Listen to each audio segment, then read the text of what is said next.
and CBP for stopping criminality in its tracks. What a peculiar position to take. Seriously, how odd. I'll make a prediction that I know will come true in the Rules Committee this afternoon. Our Democrat colleagues will dust off their primetime performative antics routine that we've seen time and again, like a return of a show on television. They'll recite headline after headline of their preferred media outlets, rant about the president, bring up topics that have no relation whatsoever to the issue at hand, and air their grievances one after another as if they're holding a group therapy session. But Republicans will remain focused on the task at hand like we always are, and will focus on the facts. Speaking of facts, since their creation in 2003, neither ICE nor CBP has ever gone an entire fiscal year without congressional funding through the regular appropriations process. The only reason we're here right now with this reconciliation legislation is because of Democrats' reckless extremism in completely defunding our ability to secure our nation's border. That's a clear-cut fact. The takeaway from all of this is that Republicans are the ones who stand for the men and women who are working night and day to protect the homeland. That support is reflected in the reconciliation bill that's before us and will be reflected even further when it is brought to the floor of the House for full consideration. Our Democrat colleagues are welcome to join us in a warm, welcoming spirit of bipartisanship by supporting this reconciliation bill and the men and women who are working to keep the nation safe. With that, I now yield to Ms. Scanlon for any comments she wishes to make. Thank you, Madam Chairwoman. And I just want to note that I'm filling in for Mr. McGovern while he is returning from services for our former member, Barney Frank, who passed away, former member from Massachusetts. So he should be here soon. I'm sure he doesn't want to miss the fun. I'm also sure that, like me, he'd rather be part of group therapy than a member of a cult. So with that, today, House Republicans are bringing forward another partisan reconciliation bill to provide an additional $70 billion to ICE and Customs and Border Patrol on top of the roughly $140 billion they handed to those agencies last year. So I think it's a little hard to say that border security has been defunded when they actually have more funding than most armies around the world. Republicans are preparing to spend nearly $250 billion between last year's bill and this year's bill in borrowed money. So not to lower costs for American families, not to build housing, not to strengthen schools, not to make health care more affordable, but to expand a massive deportation and detention apparatus that has already spiraled out of control. And they want the American taxpayer to foot that bill. The same Republicans who spent years pretending to care about fiscal responsibility have suddenly decided that deficits don't matter when it comes to tax breaks for billionaires and blank checks for ICE. They've added trillions to the debt between last year's bill and this year's bill with tax giveaways to the wealthy in the big ugly bill, and they want to spend billions more in this bill to fund masked and armed agents making raids in American cities, sprawling detention camps to house people who are not criminals, mass surveillance of citizens who oppose Trump's dangerous and divisive agenda, and unconstitutional abuses against Americans and immigrants alike. What makes this especially outrageous is that Republicans are pursuing this legislation through the partisan reconciliation process. They have to do it that way because they have refused every opportunity to negotiate a responsible bipartisan funding package through the normal appropriations process. Democrats proposed reforms and oversight measures.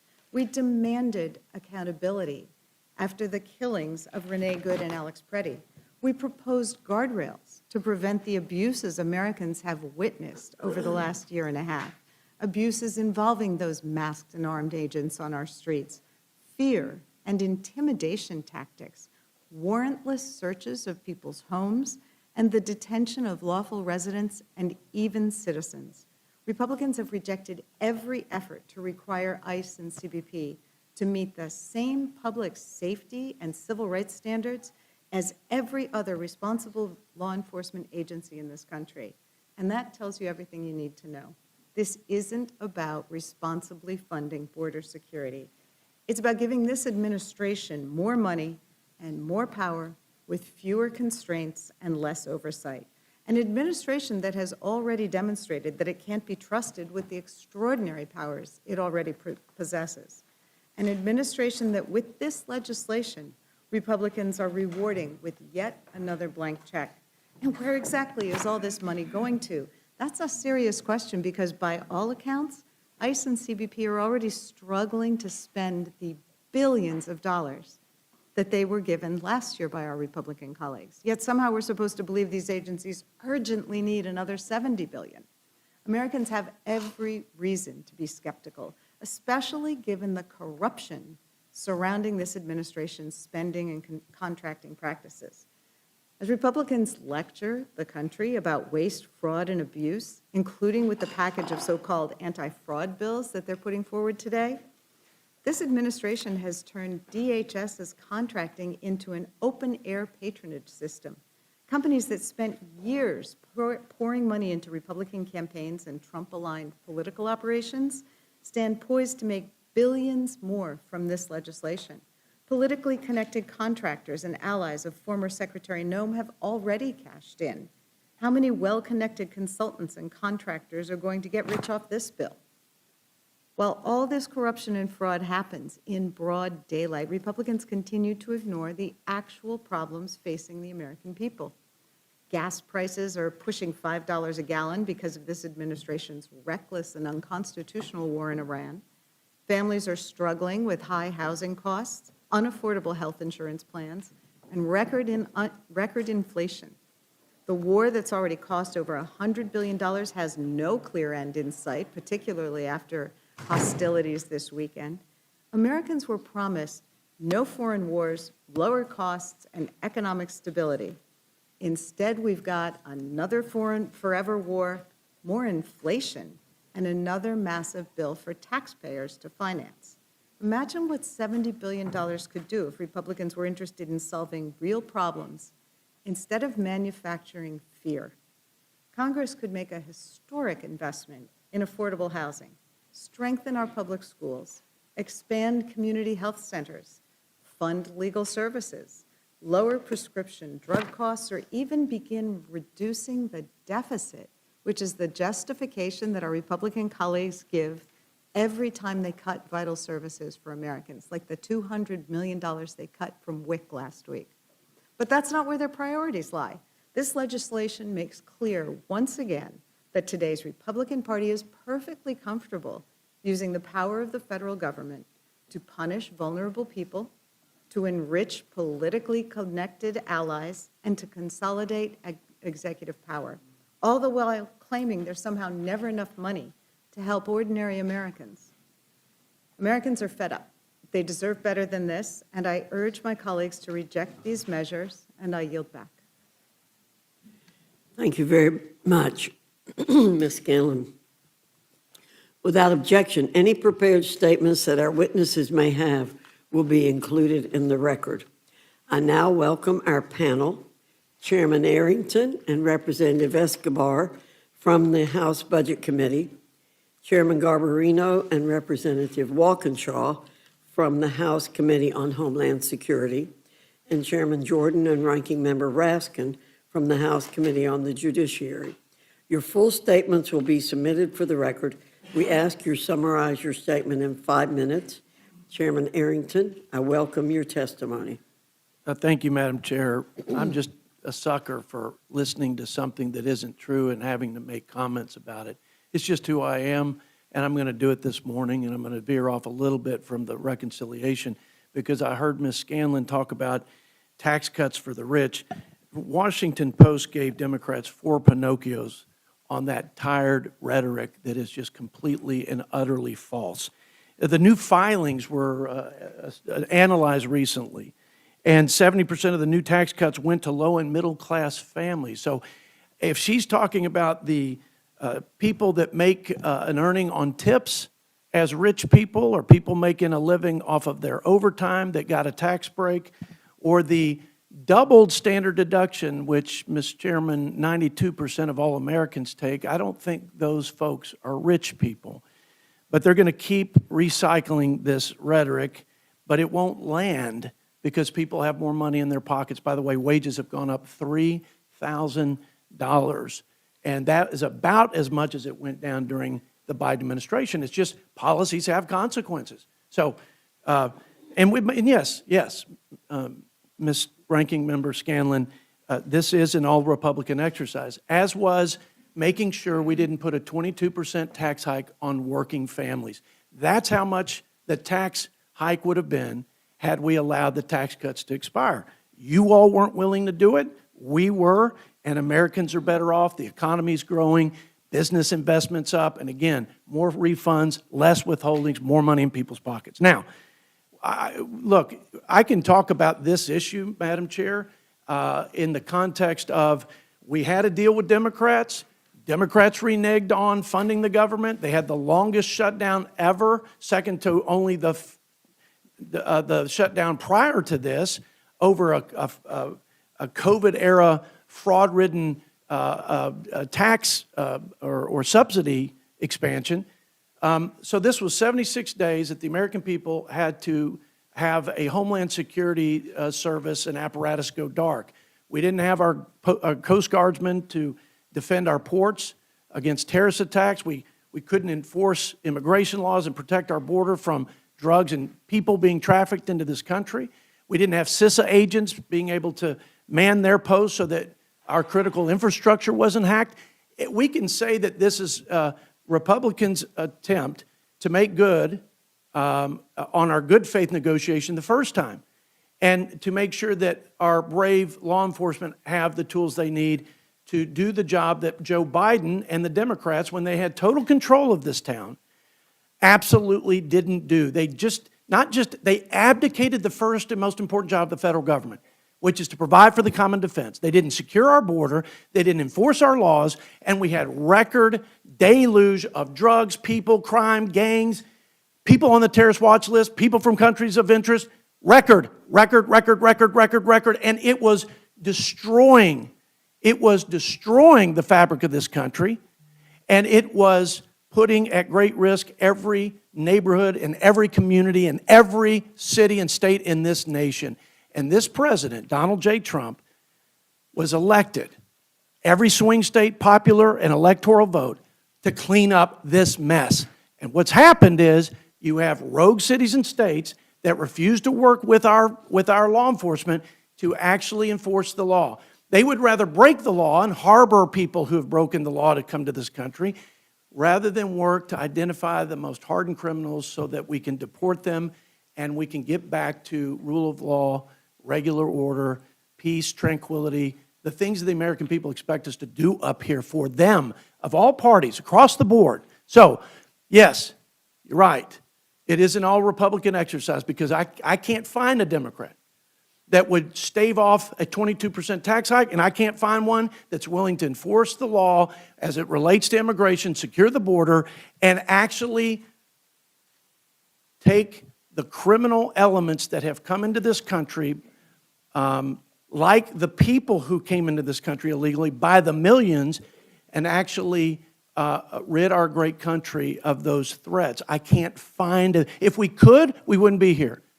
And all you have to do is listen to all the litany of statements that have been made. Governor Tim Walz says ICE officers are a threat to the public. Modern-day Gestapo. Governor Pritzker says that ICE is turning the country into Nazi Germany. And I mean, they're the reign of terror. John Hickenlooper. Chuck Schumer said ICE doesn't belong in our neighborhoods. I mean, think about the incendiary rhetoric. Think about the seeds that have been sown of obstruction and resistance that have made it nearly impossible to do the job of cleaning up the streets of our cities because of what's happened over the last 4 years under the Biden administration and Democrat control. So it's been impossible, and we're working better together because we're talking and coordinating, and that's what Texas does. That's what Florida and other states. We never had any of the problems of Minnesota. But I think it's reckless and irresponsible, and it's insulting to have these labels attached to our brave men and women who risk their lives to enforce the laws. We're going to give them the resources they need. And listen, what we're also going to do is do it for 3 years so that Democrats can't use them as leverage, Homeland Security as leverage, and the American people's security as leverage in a shutdown again. And I rest my case, and I yield back what may be remaining of my time. Thanks for your indulgence, Madam Chair. Thank you, Mr. Arrington. Representative Escobar, you're recognized. Thank you, Madam Chair and Madam Ranking Member. Let's bring some facts back into this room. I want to begin by saying it's a privilege for me to serve on both the House Budget and Appropriations Committee. I serve on the Department of Homeland Security Appropriations Subcommittee, which is where we should be talking about appropriations. But unfortunately, Congress is helping the president take away our obligation and duty to fund the government through this reconciliation bill.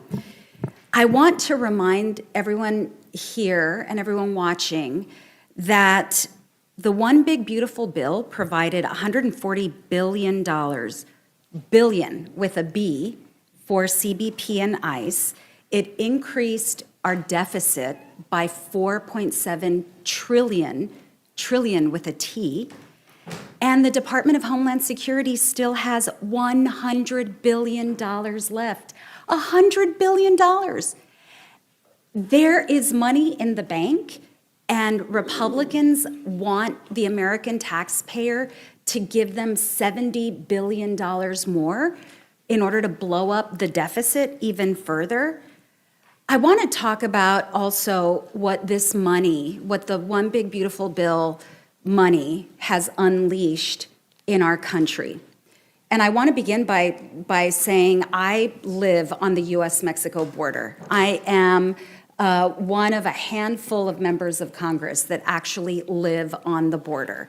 No one wants a safe, secure border more than those of us who live there, those of us who raised our families there, those of us who go home every weekend.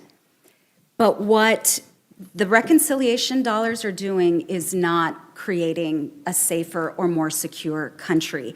In fact, this money has unleashed abuses that U.S. citizens are offended by.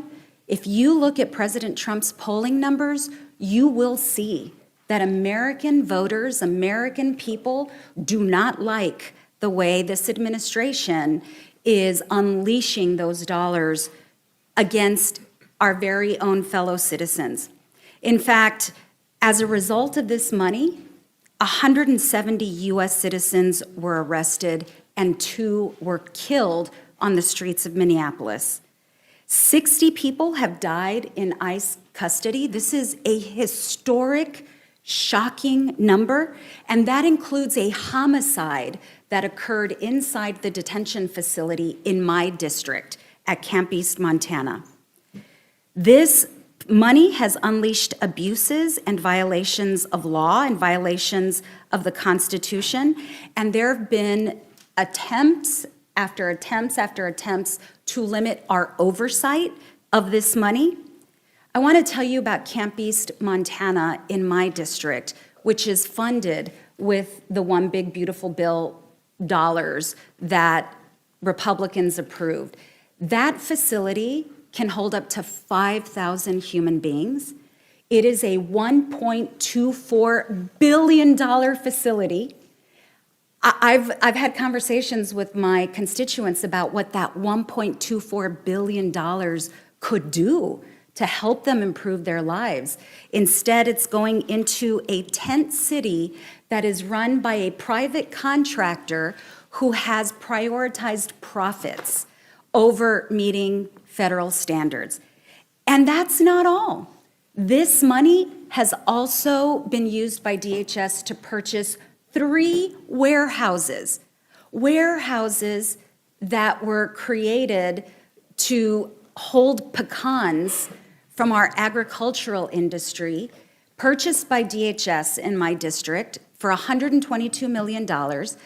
ICE is now going to spend probably hundreds of millions of dollars to retrofit these warehouses so that they can hold 8,500 immigrants. That should shock the conscience of everyone. There's not even the water capacity or wastewater capacity to hold that many people. But this money has emboldened and empowered ICE to do this. And I will say, it is shocking that instead of using the $100 billion still available, this $70 billion that's being added will really further empower ICE to do more of the same. And we all do support law enforcement. I take great offense to Republicans claiming we do not support law enforcement. This is why Democrats uniformly are opposed to the $1.8 billion slush fund that Donald Trump wants to use to pay off insurrectionists who beat cops on January 6th. So please do not lecture us about not supporting law enforcement. And if we want to talk waste, fraud, and abuse, let's not forget that Kristi Noem used reconciliation money for a luxury jet. Was it one or was it two? I can't remember. Three luxury jets. Also, her bizarre commercial that cost more than most Hollywood films cost. There's some waste, fraud, and abuse there for sure. And Republicans want $70 billion more? Budgets certainly are a statement of our values. And if I can't imagine what Democrats would do with the $70 billion that Republicans are asking for. So what could that $70 billion actually buy? It could build more than 280,000 new affordable housing units in America. It could cover almost 9 million people on Medicaid for a full year. It could feed nearly 10 million families on SNAP for a full year. It could fix more than 70,000 miles of highway. It could provide mental health care to more than 9 million veterans for a full year.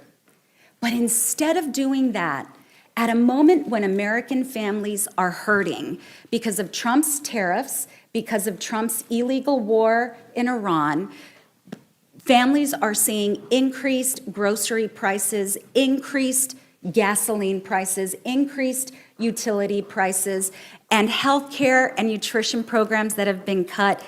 This is what Republicans are doing.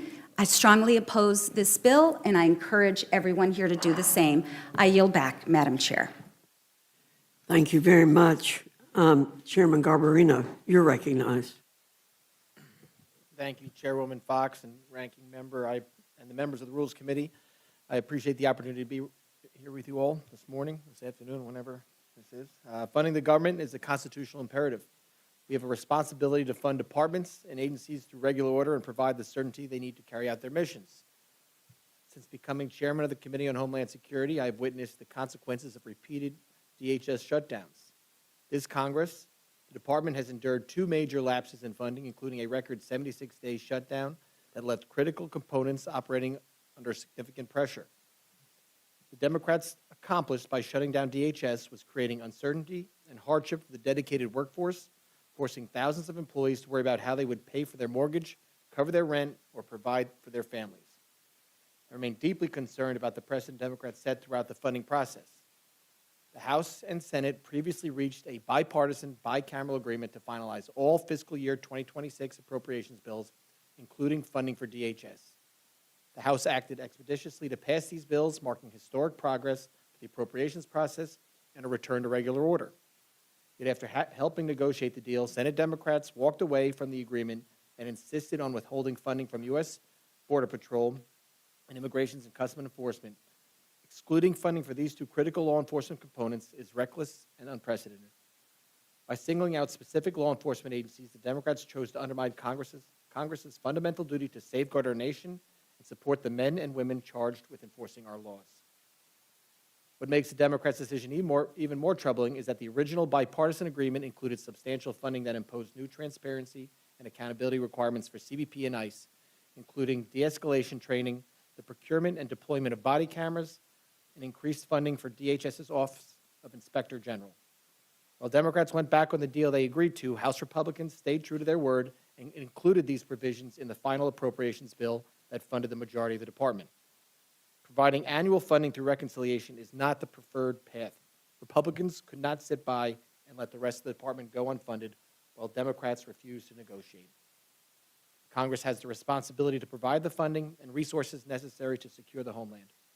If we fail to provide DHS with the tools it needs to secure our borders and uphold the rule of law, we are failing in one of our most fundamental responsibilities to the American people.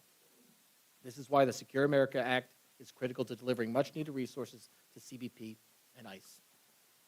First, and most importantly, this bill provides over $64 billion to hire, train, equip, and retain Border Patrol agents, ICE enforcement and removal operations officers, Homeland Security investigations agents, and mission support staff, ensuring frontline personnel have the resources to carry out their mission effectively and safely.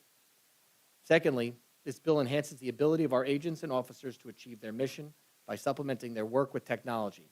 This section provides an additional investment of nearly $3.5 billion to modernize and enhance border security technologies, surveillance systems, and inspection equipment. These investments will strengthen the U.S. government's ability to detect and disrupt human smuggling operations, interdict fentanyl and other dangerous illicit narcotics, and dismantle transnational criminal organizations engaged in human trafficking, weapons smuggling, and illicit finance. As threats to the homeland continue to evolve, Congress cannot afford inaction. The cycle of abandoning regular order and using funding as a political bargaining chip must come to an end. The American people deserve a government willing to confront these challenges directly and decisively. We have an opportunity to make the country safer and more secure. I look forward to your questions, and I yield back. Thank you, Mr. Garbarino. Mr. Walkinshaw, you're recognized. Thank you, Madam Chairwoman. I stand with my Democratic colleagues in strong opposition to this bill. It's another attempt by extreme MAGA Republicans to give billions of dollars to an unaccountable Trump administration that has proven itself violent, lawless, and unbound by the Constitution. In last year's big ugly bill, Republicans ripped food from the tables of working families and stripped health care from millions of Americans. And Chairman Arrington didn't mention that in that bill, the top 1% got a $50,000 tax cut. They are living large with $50,000 extra dollars in their bank accounts, whereas the bottom 20%, hardworking folks in Virginia and Georgia, have 7% less today because you smacked them in the face with a massive tariff that drove up their costs. Why did they pass that big ugly bill? To give those massive tax cuts to the wealthy and to give DHS billions of dollars with no guardrails. We've seen what DHS has done with the money so far. As my colleague mentioned, they used some of the money to buy top-of-the-line luxury private jets for the secretary. Just ask Secretary Mullen, who confirmed that in testimony before our committee last week. He rides the Gulfstream G700 home to Oklahoma regularly, the most expensive Gulfstream you can buy.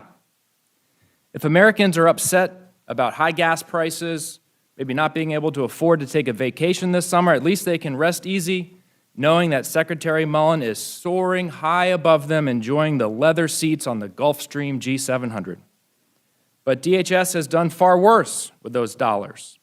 Masked agents have broken into homes without warrants, locked up nonviolent protesters, deported sick children with cancer, killed 2 American citizens who were lawfully exercising their First and Second Amendment rights. Instead of going after the worst of the worst, nearly 3 out of 4 people booked into ICE custody have no criminal convictions whatsoever. And now, even though $100 billion is still available floating around, Republicans want more, another $70 billion DHS slush fund. This bill, just like the last one, doesn't prohibit agents from wearing masks, doesn't require officers to get judicial warrants to smash down the doors of people's homes. It doesn't prohibit racial profiling or surveillance databases of lawful protesters, doesn't stop raids at schools, churches, or hospitals. It opposes no accountability measures. Instead, it gives President Trump a blank check to execute more of his out-of-control, unaccountable crackdowns for the rest of his term. In the midst of an affordability crisis, the last thing Americans want is to superfund the agencies that have been terrorizing communities across the country. Yet, at a moment when Americans can't afford gas, groceries, or rent, Republicans also tried to give the president $1 billion for his golden ballroom so he can host parties for his billionaire buddies. Gulf Streams and ballrooms, that's what you get from this president and this Congress. Trump administration is also trying to give $1.8 billion to January 6th insurrectionists and other cronies. This bill doesn't prevent the Justice Department from creating a slush fund to pay violent rioters who assaulted police officers and desecrated this very building 5 years ago. It's outrageous. Americans are stretching paychecks that cannot stretch any further.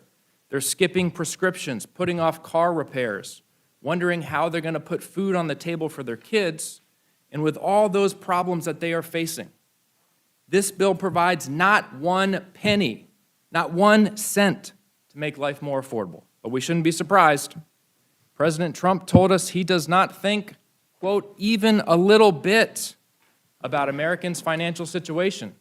Maybe that's why this bill doesn't help even a little bit Americans to make ends meet. The president's more interested in getting billions for his ballroom, a slush fund for his cop-beating buddies, and Gulfstream jets for his cabinet. The American people, though, know the difference between a government that works for them and one that works for Donald Trump. I strongly oppose this bill and urge my colleagues to do the same. I yield back. Thank you, Mr. Walkinshaw.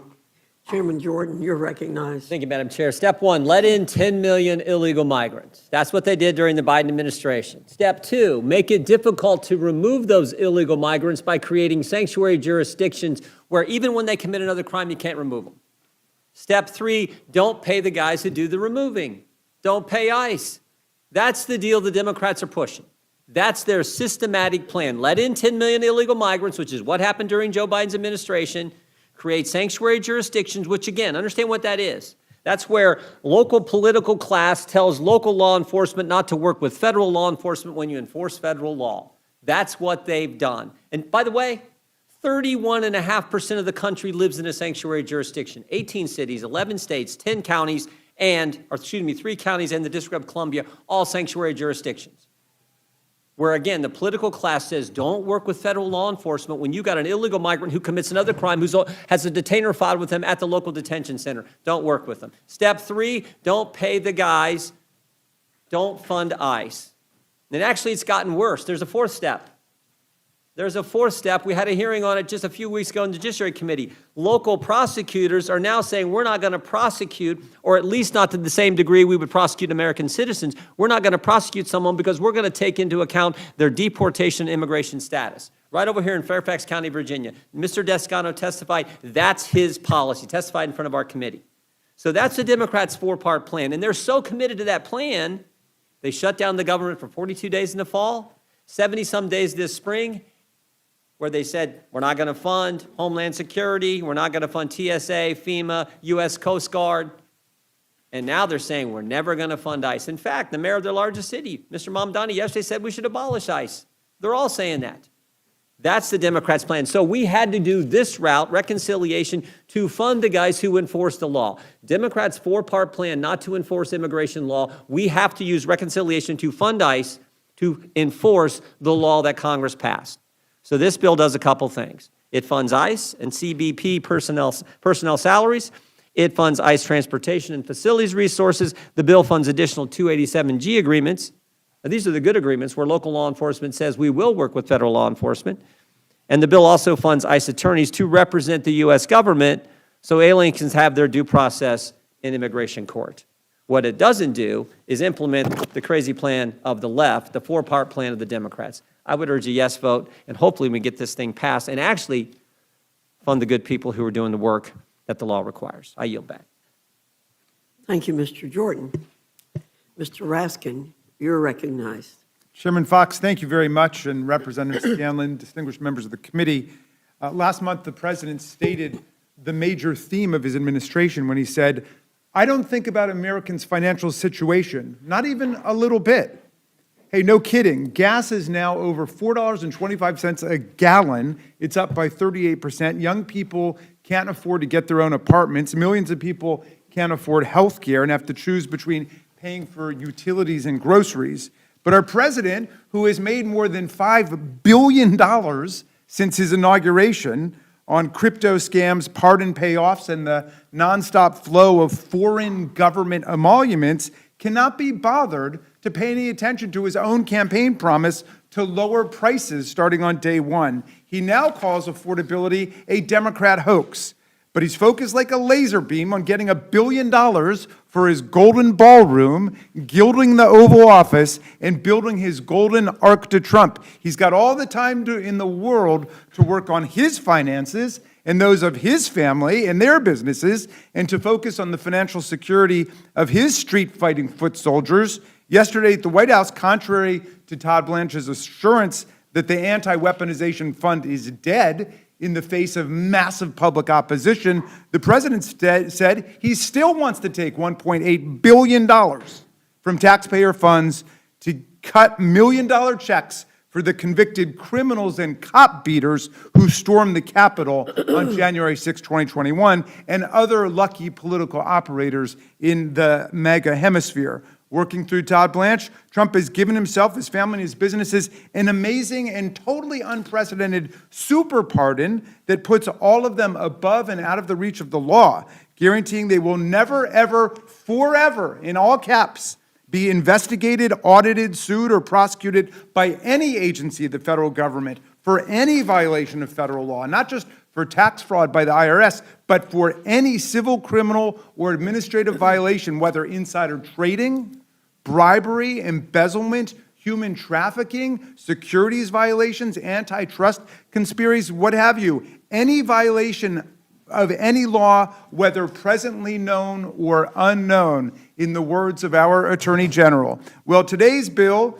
does absolutely nothing to nullify this outrageous super pardon or to address our affordability crisis for the peasants who the president ignores, the rest of us, or to shut down the $1.8 billion slush fund for all of the king's men and soldiers. Today's bill would give $70 billion more to the Department of Homeland Security, an agency that already rivals the Department of Justice in corruption, incompetence, and authoritarianism. Last year, MAGA gave DHS $140 billion to deport the worst of the worst. Since then, DHS purchased not one, but 2 private jets for the Secretary's use, including one with a bedroom, a full deluxe serving bar, and 4 flat-screen TVs. It's passed out hundreds of millions of dollars in no-bid contracts to MAGA donors, political insiders, and friends for everything from a lavish $220 million TV ad campaign for Pam Bondi, who they even had to get rid of, to ridiculously overpriced industrial warehouses for holding immigrants like livestock under ghastly conditions. Deporting the worst of the worst means that DHS agents are arresting kindergartners, daycare teachers, and parents, and dragging old men into the street in their underwear. Federal officials are abducting children from their beds in the middle of the night and using them as bait in order to arrest their frantic parents. They detained a 56-year-old nearly blind Rohingya legal refugee and, without notifying his family or attorney, dropped him in a parking lot several miles away from his home in the freezing cold of a Buffalo winter, and he was found dead 5 days later.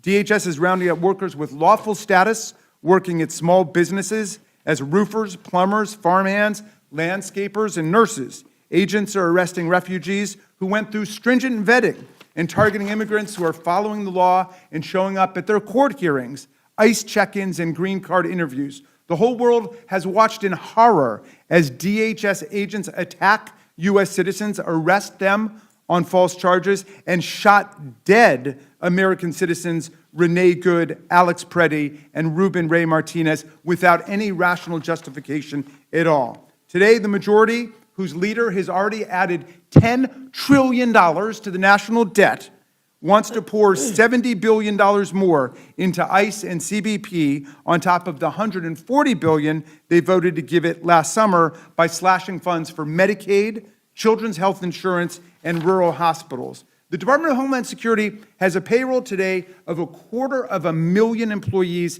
a budget larger than that of 150 countries. It has over 80,000 sworn law enforcement officers, more than the number of sworn police officers in New York, Chicago, Los Angeles, Houston, Washington, D.C., Las Vegas, and Dallas combined. And yet, despite this massive cash infusion and a vast army of immigration officers turning our communities upside down, ICE and CBP are poised to receive another staggering jackpot payment today. To give these rogue agencies another $70 billion now, when they still have $100 billion in the bank from last year, would implicate all of us in the escalating corruption and shameful actions of this department. If you're going to go ahead and vote on this, you must pass several amendments. One of them to block permanently the $1.8 billion taxpayer-funded mega slush fund. Two, instead, establish the January 6th Law Enforcement Heroes Compensation Fund to provide compensation to the law enforcement officers who actually defended the U.S. Capitol and the Congress of the United States and the Vice President from a rampaging mob chanting, "Hang Mike Pence." We must pass an amendment to make sure that no money goes to anybody who is convicted of assaulting a police officer, and no money for any J6er who was convicted, pardoned, and then subsequently convicted of another crime. And there are 97 of them, including one guy who was pardoned one day by Donald Trump and several weeks later went and sexually molested a 12-year-old boy and a 12-year-old girl. None of those people should get any money, and it's up to this committee to make sure. Thank you, Madam Chair. Thank you, Ranking Member Raskin.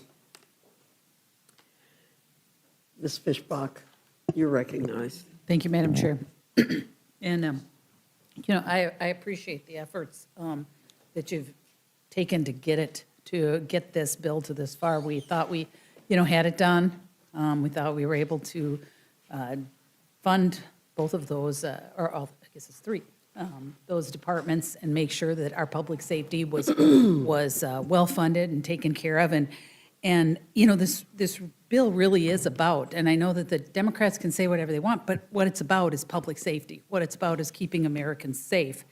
And I'm concerned because, well, I shouldn't be concerned. I'm not concerned because I appreciate that the reforms and oversight that the Democrats talk about is not in here, because all that's about, simply it's about the anti-law enforcement agenda that they have and trying to prevent the law enforcement from doing the job that they have been hired to do.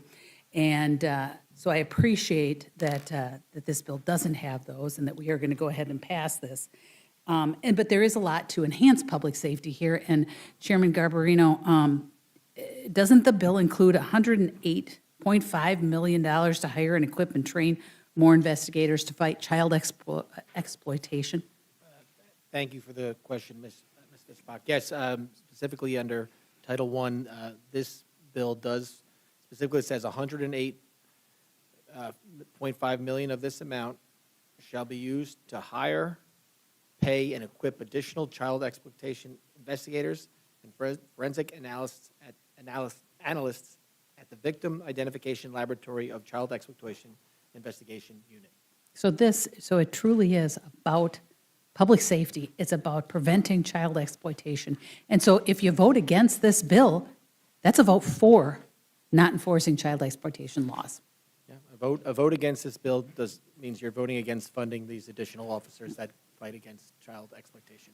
And thank you very much. And I just appreciate, I think that we need to take a look and say this is truly an important piece of legislation, because we have got to get these guys funded so they can continue to keep American citizens safe. And so I thank you for bringing it forward. I thank you for your answer, and I yield back. Thank you. Ms. Skellen, you're recognized. Thank you. We're hearing a lot of false narratives floating around today, starting with the idea that the big ugly bill passed last year has been a win for Americans, while the wealthiest in our country have received huge permanent tax breaks. That's not true for everyone, and many of the tax breaks that everyday Americans receive have been eaten up by tariff taxes and by higher gas costs. If you look at the spread, that bill has actually increased income inequality and will continue to do so for decades, in addition to adding trillions to the national debt. So let's not make up the idea that everybody's benefiting from last year's tax atrocity. The second idea that I've heard from probably every one of our Republican colleagues is that Democrats reneged on a deal to fund the Department of Homeland Security.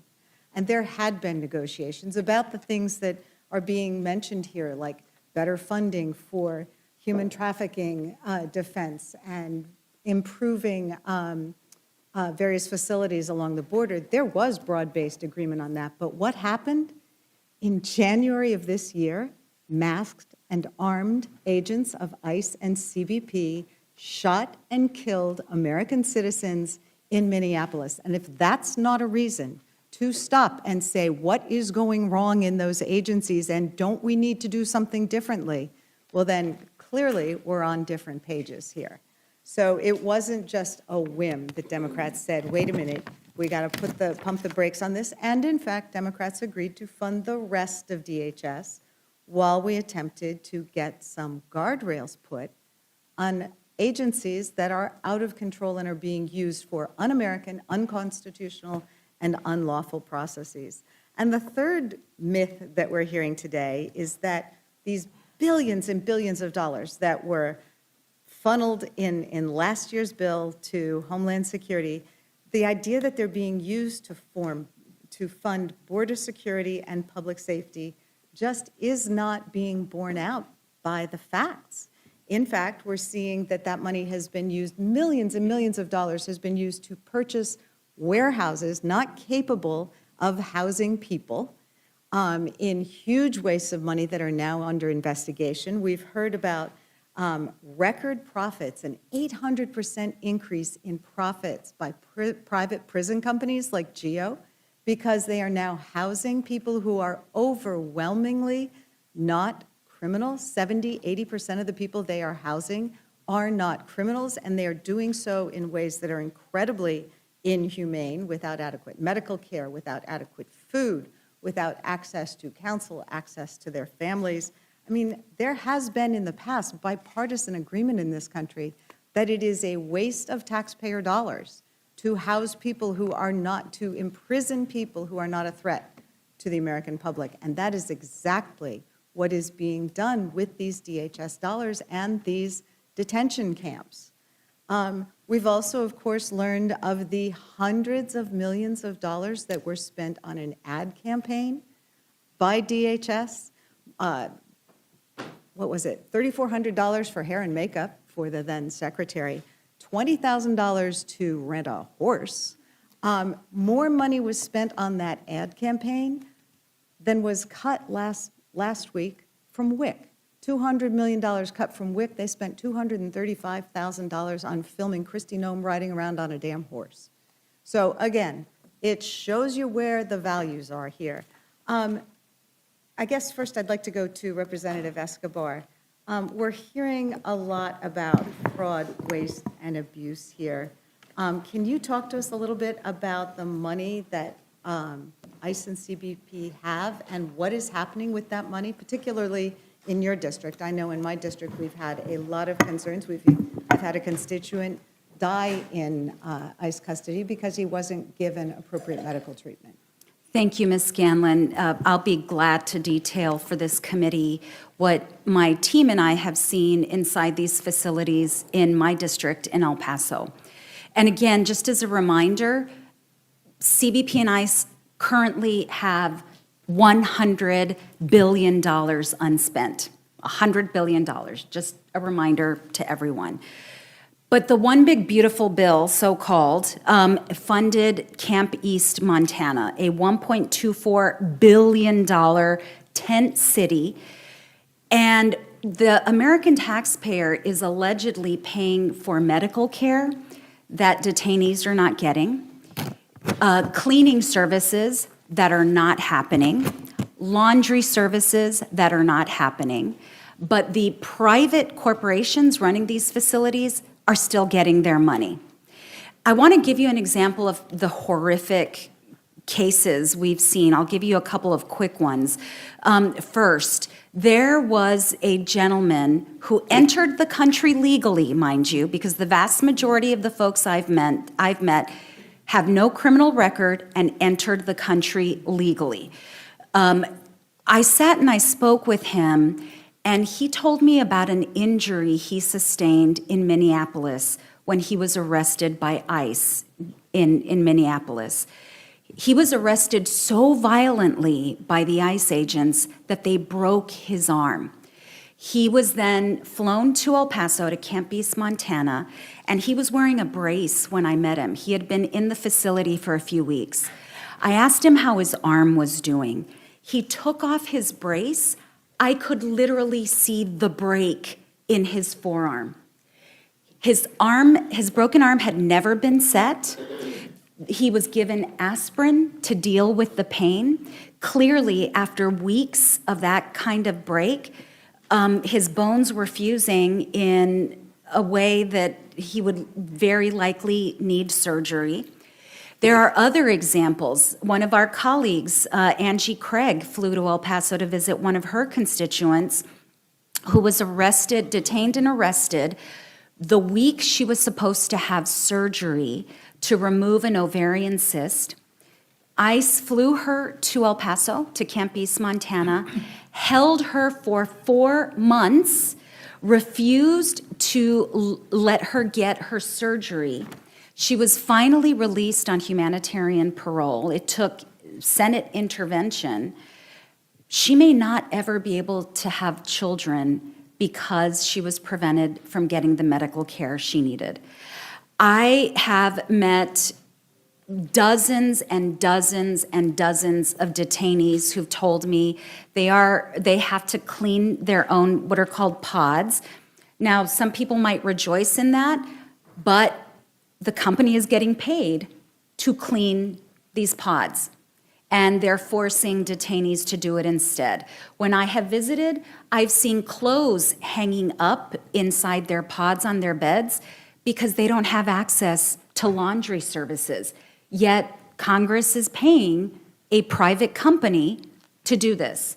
So there are just not horrific abuses happening inside these facilities, but there's massive fraud. Meanwhile, the private corporations who won these contracts, by the way, with no bid contracts. So there was no competitive bidding that took place. The company that was hired to run Camp East, Montana had never run immigration detention ever before, but we're supposed to care for 5,000 people per day. There was a homicide inside of Camp East, Montana. And I still have yet to get information on what the consequences were for the private detention employee who committed the homicide.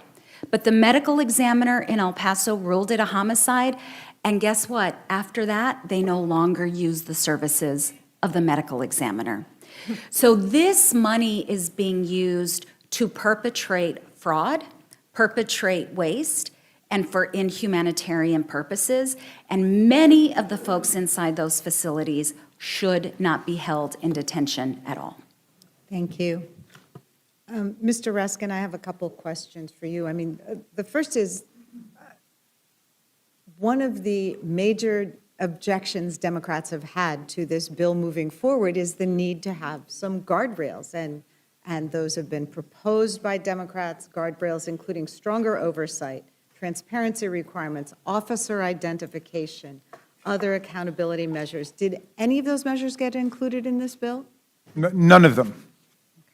And I understand you have some amendments we may consider later regarding Yes. those. Okay. I mean, there are no guardrails, there are no reforms, there was no Democratic input. So it's just a steamroller operation, and it's a shame because they're acting as if they're completely indifferent to these savage offenses against civil liberties and civil rights. I mean, maybe you don't care about what's being done to the undocumented people, but at least you should care about what's being done to U.S. citizens in the name of ICE and Homeland Security. I mean, Renee Good was an American citizen, a mother of three. Alex Preddy worked at the VA as a nurse at the VA. We've got American citizens who are getting beaten up by officers who think they're totally beyond the reach of the law. And, as Ms. Escobar says, it's a money-making operation. There are totally unqualified businesses making hundreds of millions of dollars off of this, and they've got $100 billion, and they just want us to shovel them another $70 billion. Where are the fiscal hawks on the Republican side? I mean, are my friends only libertarians and skeptical of the government when a Democrat is president? Like, can't we have some universal skepticism of what's taking place with our money in our name? Well, I think that is one of the things that is so offensive about this. I mean, as you said, civil rights, human rights are being violated on a daily basis by these rogue agents and by the lack of care and the lack of oversight. So that is offensive enough, but it's being done with U.S. taxpayer dollars. And as you said, the party of fiscal responsibility appears to have blinked on this one. I have a constituent, a U.S. citizen, who spent 25 days in ICE custody, a U.S. citizen, 25 days before she could get out. Well, and as Representative Escobar pointed out, many of these people are present, have been present in our country legally. They didn't arrive illegally. They came under a visa. They came as refugees. My constituent who died in ICE custody came here legally. So, I mean, this idea that these are all criminals who are, it's rejected by their own data, and it's crazy. I wanted to raise with you, Mr. Raskin, one other issue. We have seen that Republicans in the Senate actually objected to moving this bill forward for a couple weeks once the president tried to impose his $1.8 billion slush fund, basically using taxpayer dollars instead of monopoly money and claiming that it came from his fraudulent case against his own government. Can you talk about that and what the issue is with not having restrictions in this bill to prevent that abuse of taxpayer dollars? Well, we need to act. Everybody seems to agree that this political slush fund is a fraud on the taxpayers. It's a violation of our power to appropriate money. That belongs to Congress, not to the president, not to the attorney general, nor do they decide cases and controversies. That takes place in court. So it's an attempt to set up an operation totally outside of our constitutional order, and all of it was based on an actual violation that took place by an independent third-party contractor, Charles Littlejohn, who leaked thousands of people's tax returns, including Donald Trump's. Now, the president had said he was going to release his tax returns. He promised he would do it like the other presidents. He didn't, and he had a right not to. So he didn't. This guy violated his privacy by releasing his tax returns, but it happened to lots of other people, and those people sued the government and the courts found, and the Department of Justice strenuously advocated that you can't sue the government for damages if it's a third-party business that leaked your returns, and they won on that. Todd Blanche didn't even argue that. He made up a completely different position for Donald Trump and then settled the case in a completely collusive settlement under this collusive litigation. So if we want to change the law to say if a third-party contractor leaks your information, you can get $50,000 or $100,000, I'm very willing to look at that. But to give just Donald Trump one guy $1.776 billion, and I spell out the numbers because, of course, it's organized around 1776, which just goes to show it's not related to any particular case. They just made that number up. It happens to come to just over $1 million for each insurrectionist, Proud Boy, and Oath Keeper. It's all playing Who Wants to Be a MAGA Millionaire today and leaving over another $150 million for Donald Trump to give away. But the whole thing is a scandal, and everybody recognizes it. Then let's put it to bed right now, because Todd Blanche went over there and said, it's dead, don't worry about it, it's okay. The next day, Donald Trump said he still wanted to resurrect it. Let's exercise our powers as the Article I branch of government to say, that's not how we're doing business. We're not going to violate 10 different parts of the Constitution to let them set up this political slush fund for their political foot soldiers. Yeah, I mean, there's so much self-dealing here, and so much misdirection. It's the president sued his own government for something that happened when he was president the first time, and when the current attorney, acting attorney general, whatever, was And he his was- private lawyer. And he was way outside of the statute of limitations. The IRS lawyers said, not only is it completely wrong on the merits and we can beat them, but he came in several months late when they knew about it years ago. Right, well, it was a case that was about to be thrown out of court when they entered into this fake settlement to set up this slush fund. Right, So- and two different courts have now enjoined it and frozen it, but we need to exercise some responsibility. We've got the power over appropriations, and we should just say, no money can go for this purpose. And also, they should not be allowed to proceed with this super pardon that's never existed before in American history, where the president and his family and their businesses can't be prosecuted for any crimes they've committed up until now. I mean, are we a democracy or are we a monarchy? That's the issue here. I think it's a kleptocracy is what's been proposed. And most monarchies are, yeah. Well, and you're talking about the fact that part of this settlement of this fake case, this case that was meritless and was filed after the statute of limitations had run, now the president's former personal lawyer has said that the president and his friends and families can't be prosecuted for tax violations in the future. No, not just tax violations, any violations, Okay. criminal or civil, for any crimes or civil infractions that may have been committed up until this point. And they put forever in all block caps. Okay, so that's something we should also work on. Mr. Walkinshaw, one of the concerns that we've repeatedly raised is that enormous amounts of money are being funneled through agencies that now have a record of corrupt contracting practices. Can you discuss some of those recent controversies involving DHS contracts and politically connected contractors?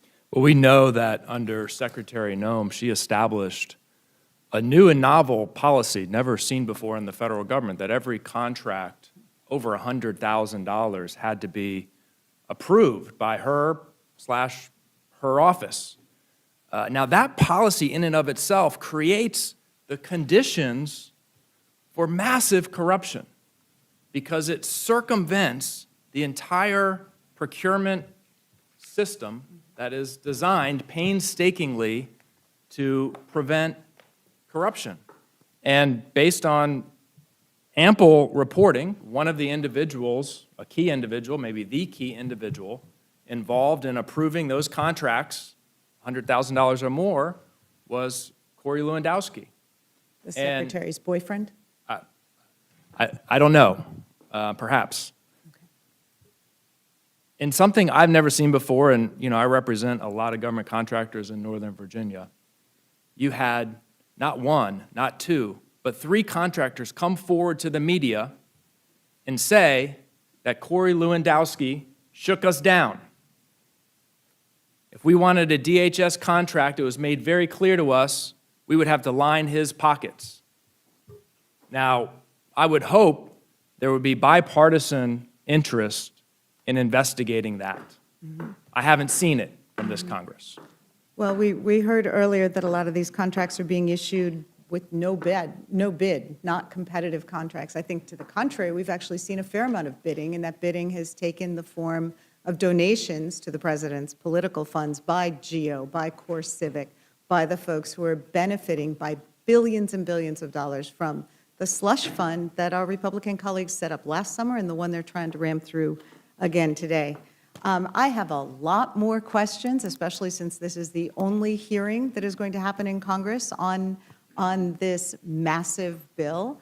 But I know that the chairwoman is getting antsy, so I will yield back. Thank you very much. Mr. Roy, you're recognized. I thank the chairwoman. I would just note on the pardon situation, we could have a pretty long conversation about President Biden's numerous pardons, including prospective pardons, which were rather historic and breaking with precedent. But that's not what this is all about. Look, there are a number of things we're going to discuss here today, and look, and I've got a number of concerns. Some of them fall on party lines, some of them don't. I share the concern that any American citizen ever be targeted and without having due process or having what they're afforded. And we need aggressive oversight and ensuring that American citizens are protected. I 100% agree with that. But what I would note is why we're here. Chairman Jordan laid that out fairly aggressively here at the beginning of this hearing. We are here because of the choices made by the previous administration to allow wide open borders to undermine the safety and security of the American people. So we look at the data and we see what we're dealing with at the moment. To the best of my understanding and what I've seen, we've got an order of magnitude. What I've seen is of the arrests that have been carried out and the deportations.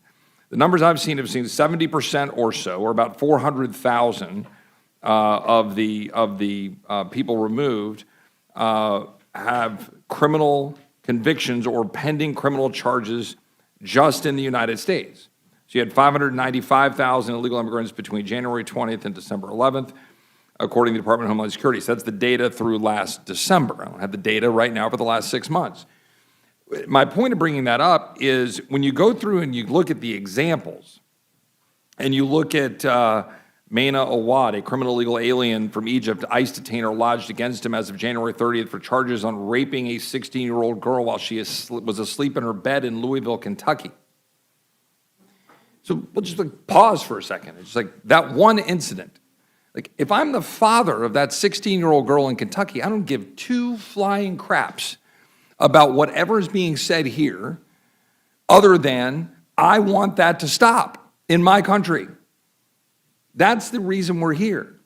And the reason that we cannot have, I think, the degree of full oversight through the appropriations process, which we should have. This is a failure, to be clear. It is a failure that we're having to go through this way to fund the basic operations of our government. It is a failure.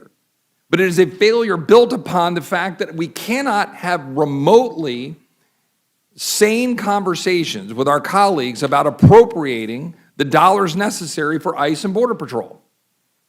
Like, we funded it through the House. We had it ready to go. There are conversations that I know my colleagues on both sides of the aisle were willing and able to want to have about the operations of ICE and Border Patrol, body cameras, things that you can do to ensure that we've got protections, conversations about warrants and entering homes that were being had.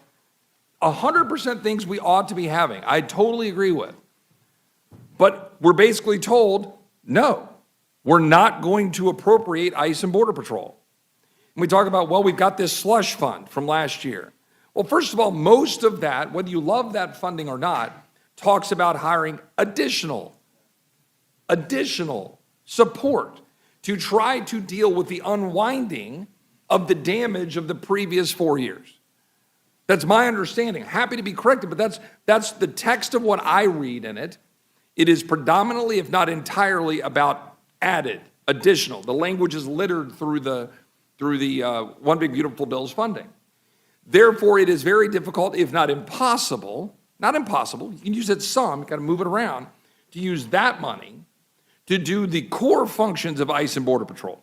That's my understanding.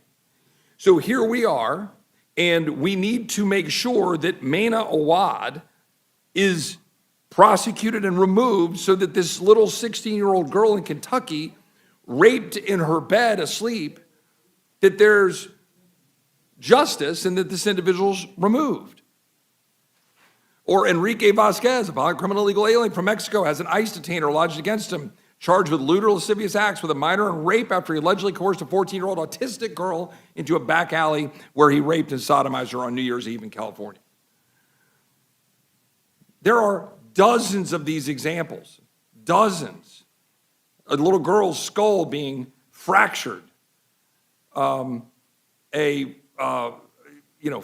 child porn in Stafford, Virginia, obscene material of a minor. I mean, I just go list after list after list of people who were released into the United States, into our communities, into our streets, and that's what we're dealing with.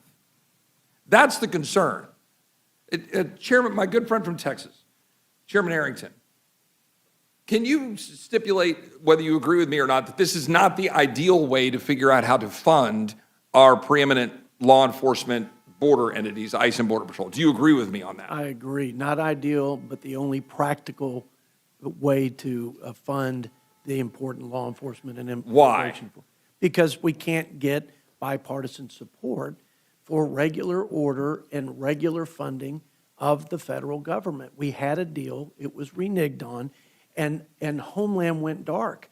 It went dark, and Homeland went dark, and the only choice we had after 76 days of no protection at our ports, no protection at our borders, critical infrastructure, was to move unilaterally this way. Not ideal, but the only tool that we have to do this.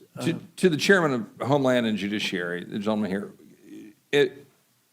am I correct about the existing funds through the Reconciliation 1 last summer being restricted in terms of, or at least mostly restricted in terms of how they can go to function for the normal carrying on of the funding of existing personnel and the operations of ICE and Border Patrol? Is that why we're being asked to find funding and why we're back, I'm going to state, I'll use my words, backdooring into this, so using reconciliation to fund ICE and Border Patrol? Yes, absolutely. The department's limited what it could use the old, one big beautiful bill money for. This, what we're doing today, is practically appropriations to reconciliation in the next 3 years. Chairman? Yeah, in simple terms, Reconciliation 1, that first bill was to address the chaos created by the fact you let in 10 million illegal migrants in an administration.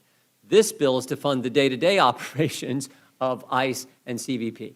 That's the distinction here. You want to fund the day-to-day operations, the lawyers, the salaries of the personnel. That's what this bill's about. The first one was like dealing with the chaos created by the Biden administration. And the reason I think that is important is, of course, we should be having the conversations necessary in appropriations to deal with it. And I hope we will and are through the DHS funding for this year. I would love nothing more for us to come up with figuring out DHS appropriations by September 30th that is holistic to all of the Department of Homeland Security. But here, knowing what's going on, this is dollars being set aside specifically for those operations. I would ask just one more thing to make sure I'm clear about this, because a concern I have as a fiscal conservative, right, is in fact oversight of this money and how we can conduct it. And I assume the gentleman here, and we of course need Jamie and Oversight Committee and others, we are going to conduct the necessary hearings on this funding as well as last year's funding to make sure it's being used appropriately. I assume the gentlemen all agree with that. So one point that I think merits articulation for people that are frustrated that I represent. Everything we're talking about here is trying to achieve status quo ante, at best. This whole debate, trying to come up with money to fund operations we're supposed to fund through appropriations, we're doing that through reconciliation, in order to undo damage of people released into our communities and frankly still only partially do so. So literally this whole thing is trying to prevent future crimes and harms, unwind part but not all of the damage in order to fund an entity we should have funded 6 months ago. Literally, that's all this folderol we're doing is achieving. That's it. The question then becomes, when there's a future Biden-Mayorkas administration, 29, 33, 37, sometime, have we done anything yet to date besides potentially the Sue Act and the Lake and Riley Act and those improvements to codify and stop a future abuse of asylum, parole, catch and release, or otherwise? Have we yet done that? Have we codified H.R. 2 from the previous Congress? We've not done that in this Congress yet, correct? I stipulate for that for the record, this for the average viewer out there, just to know everything we're doing is running into a buzzsaw of resistance, failing to achieve 60 votes in the Senate to pass the Save America Act, failing to be able to achieve any kind of permanence or codification of any reforms that would allow us to actually believe that our border would be secure from a future administration that abused our country the way the previous administration did. Am I wrong? Well, as the gentleman knows, it's not for us, for lack of trying to do H.R. 2. We've been wanting to bring that up for Frankly, I've been wanting to bring it up for a year. Since we passed the one big beautiful bill, I've been wanting to do it. But I share part of this concern. I think more specifically, if we don't pass the Sanctuary Jurisdiction Shutdown Act of 2026, this is real important that we do this. I'm all for it. But remember, a third of the country's in a jurisdiction where they won't work with ICE. In fact, in those jurisdictions, that's where you find them doxing, tracking, harassing, spitting on them, swearing at them, assaulting them. That's what's going on. So if we don't fix that, I think that's the next step. Let's get this passed, and then let's pass this sanctuary jurisdiction shutdown and stop the craziness that's going on in almost a third of the country. I know the chair wants us to move on, and I will. I would just say I could sit here for another 20 minutes reading the names. I'm still shy of my friend, the ranking member of the Constitution Subcommittee. But I'll wrap up here in the next 20 seconds. I could sit here for another 20 minutes, I'm scrolling, reading the names of individuals that ICE has apprehended to remove who violently assaulted Americans here at home in the last several years, or have been found in the last year by ICE. This is what the American people want us to address. So to the extent that we have concerns about an executive branch not being checked by Congress, I do. We must be able to have the oversight to ensure that when you have ICE empowered to go do this, which I want them to do, I want to be clear in the record, I want them to go get these bad actors and remove them from our streets, then we've got to have an ability to work to be able to have that oversight. And when my colleagues on the other side of the aisle just shut down and say no funding, well then this is what we're going to get. We're going to use reconciliation to get the funding so that ICE and Border Patrol can do its job, because it's basically the effective equivalent of triage. Like, we have to act. We literally have to act, because I'm not going to sit and wait and watch for another person I represent or another Texan or another little girl to get raped in her bed because we decided that we were going to allow people to get dumped into our country, and then we were going to be told we can't fund the very people necessary to try to stop them, and then go through all of the microscopic looking at what they're doing when they're trying to get the bad actors. Yes, we need to make sure that we're having oversight, but we got to have support from the other side of the aisle to even go down that road. I yield back. Thank you. Ms. Leisure-Fernandez, you're recognized. Thank you very much, Madam Chairman. And following up on Representative Chip Roy's questioning about sexual abuse, Chairman Garbarino, do you think it is appropriate to release back into the public somebody who has sexually abused a 12-year-old? No. Do you know that President Trump pardoned a January 6th insurrectionist? And do you know what he did? Do you know his name? No. Are you aware of the case? No. You are not aware of the case of the fact that 97 of the January 6th insurrectionists have gone on to commit additional crimes. Did you ever criticize the pardoning of the January 6th insurrectionists? I'm prepared to talk about this bill that's in front of us today. Oh, you didn't seem to object to, you're not willing to talk about the issues around sexual abuse that happens when you release into the public people who have been committed of violent offenses, of the people who walk by you, and you walk by them every day.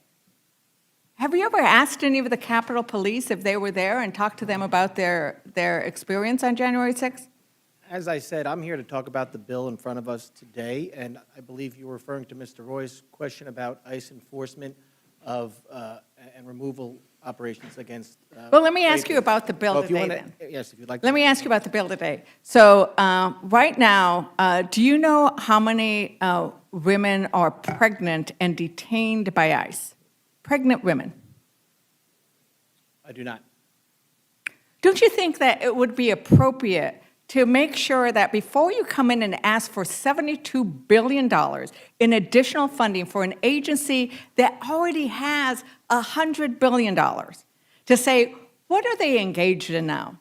I need to tell you, I can walk through the fact that there are 14 cases of sexual abuse at the ICE facilities right now. Do you think that's appropriate? I think it's appropriate to know the difference between what the 100 million can be used on and what we're asking this 72 million to be used on today. This 72 million that's being requested today is for normal ICE and CBP operations, which should be done, which the appropriate thing to do is do it through appropriations. But unfortunately, we could not get Democrats on board to fund these HSI officers, our CBP officers, our ICE officers. Do you know what HSI investigators do? They go after and investigate child exploitation crimes. They investigate human rights violation crimes. They investigate narcotic smuggling. They investigate human trafficking, human smuggling, transnational gangs. They're not funded right now. Right now, there is adequate funding at these agencies to be able to use for these operations, and I think that Representative Walkinshaw wants to address that issue. Yeah, I was glad earlier that Mrs. Fishback brought up the funding for child exploitation, and I appreciate all of my colleagues' interest in that. I guess my question for you is, were you interested in 2025 when the Trump administration diverted resources and investigators from sex trafficking, child exploitation, transnational crime into removal? So they took the investigators, the trained experts who were tracking down the bad guys, who were trying to hurt our kids, and they sent them to Home Depot parking lots to harass roofers and landscapers. And you don't have to take my word for it. HSI agents said that supervisors have waived agents off new cases so they have more time to make immigration enforcement arrests. Direct quote, no drug cases, no human trafficking, no child exploitation. John Tobin retired as the assistant director countering transnational organized crime, and he said diverting those HSI agents away from major crimes makes it, quote, easier for exploiters and traffickers to get away with their crimes. He described the Trump administration's policy as impunity for traffickers. And now we hear today celebration of $100 million for child exploitation, $100 million in a $70 billion bill, 0.14% for child exploitation. And I read the bill carefully. There's nothing in this bill to prevent the Trump administration from continuing to divert investigators away from child exploitation investigations. And I want to get to a lot of other questions, so quickly, did you want to address it? Because you have seen this, Representative Escobar, you have seen the mistreatment of women in ICE detention facilities, and we can read some of the stories. Pregnant women shackled, pregnant women miscarrying, almost bleeding to death. And there is nothing in this bill that addresses guardrails so this doesn't continue to happen. So I have a lot of questions to get to, but I know you want to add something to that. Thank you so much, Ms. Ledger Fernandez. You hit the nail on the head. There are 0 guardrails in this bill, and that is, I believe, by design and why Republicans have chosen to use reconciliation instead of the normal appropriations process. Through reconciliation, there are very strict rules, one of them the Byrd rule, so it's very difficult to add in policy on the Senate side. My colleagues, my Republican colleagues here in the House know that. And so this essentially creates a slush fund for Donald Trump to continue to reward his cronies with no-bid government contracts, and also to create conditions that should be unacceptable to all of us.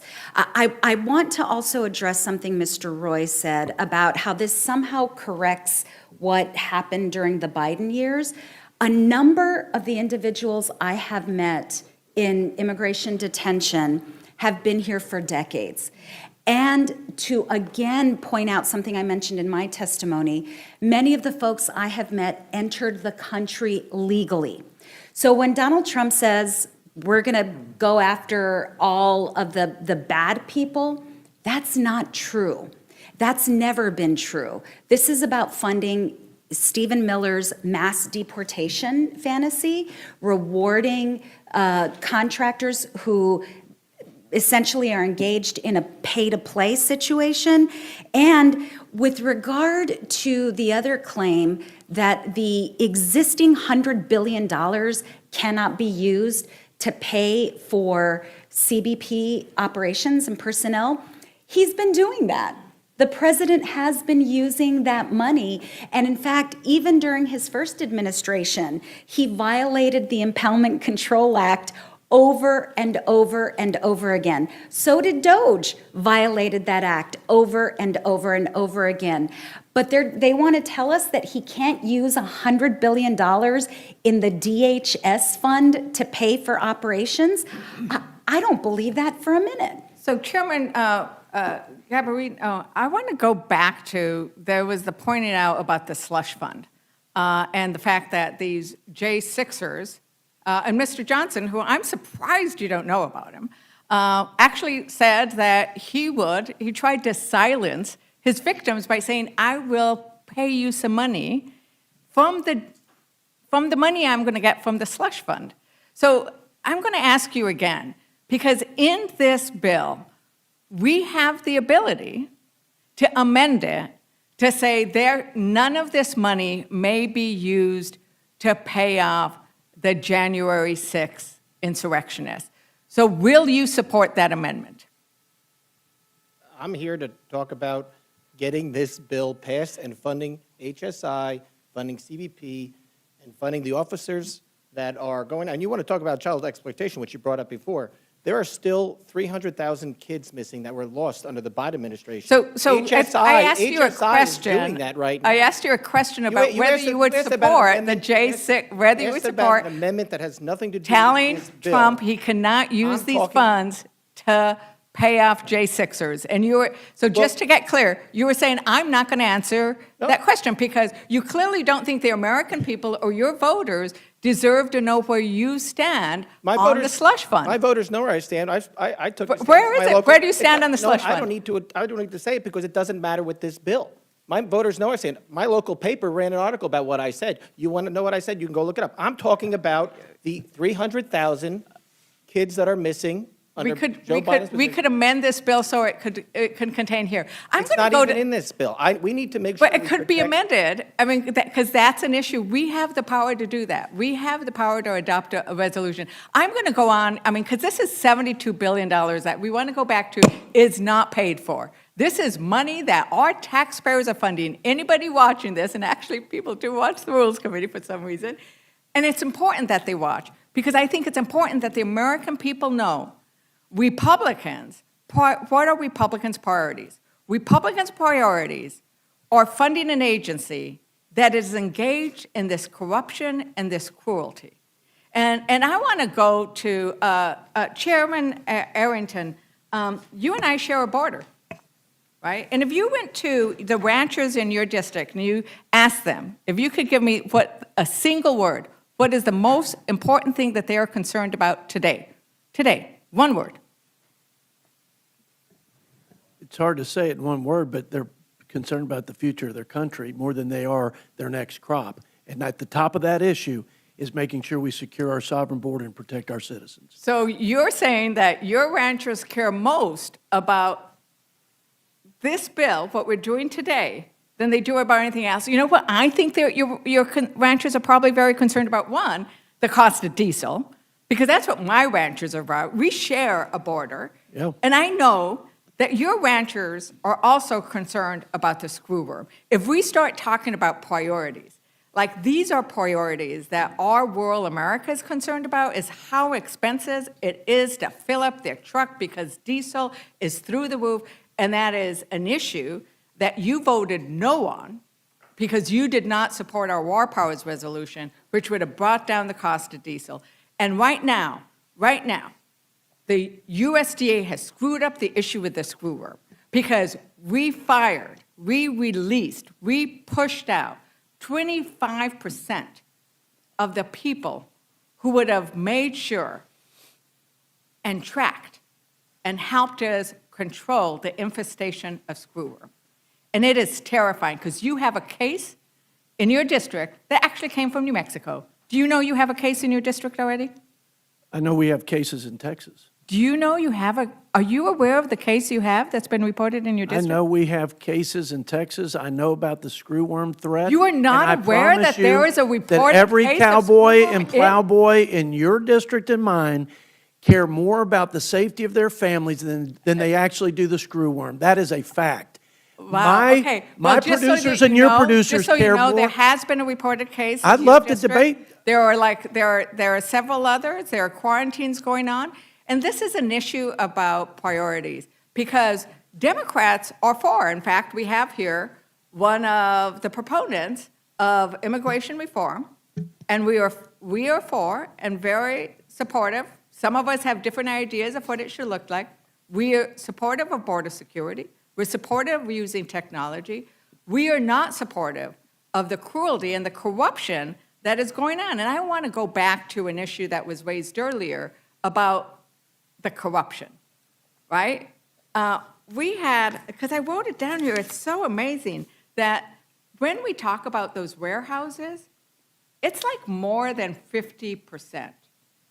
In Salt Lake City, I don't know, this is about this bill, Mr. Gabarino. Are you aware of how much more we are paying for these warehouses than what they've actually been appraised at?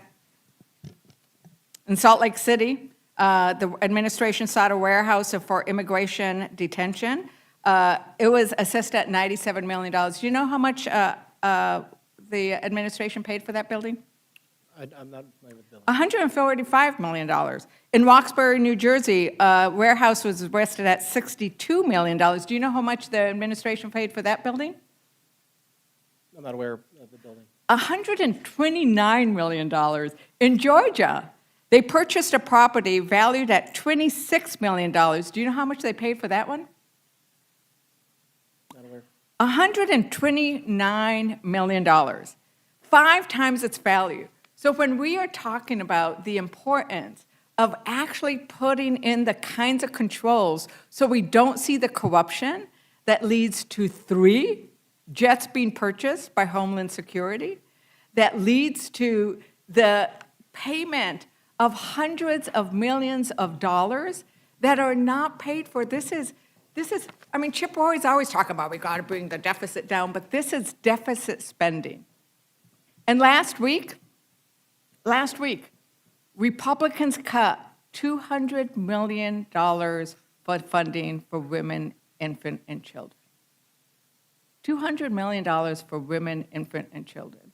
Mr. Gabarino, do you think it's important that we actually provide funding for women, infant, and children who might need it because they're hungry and they need good nutrition? I do. Do you have any questions about?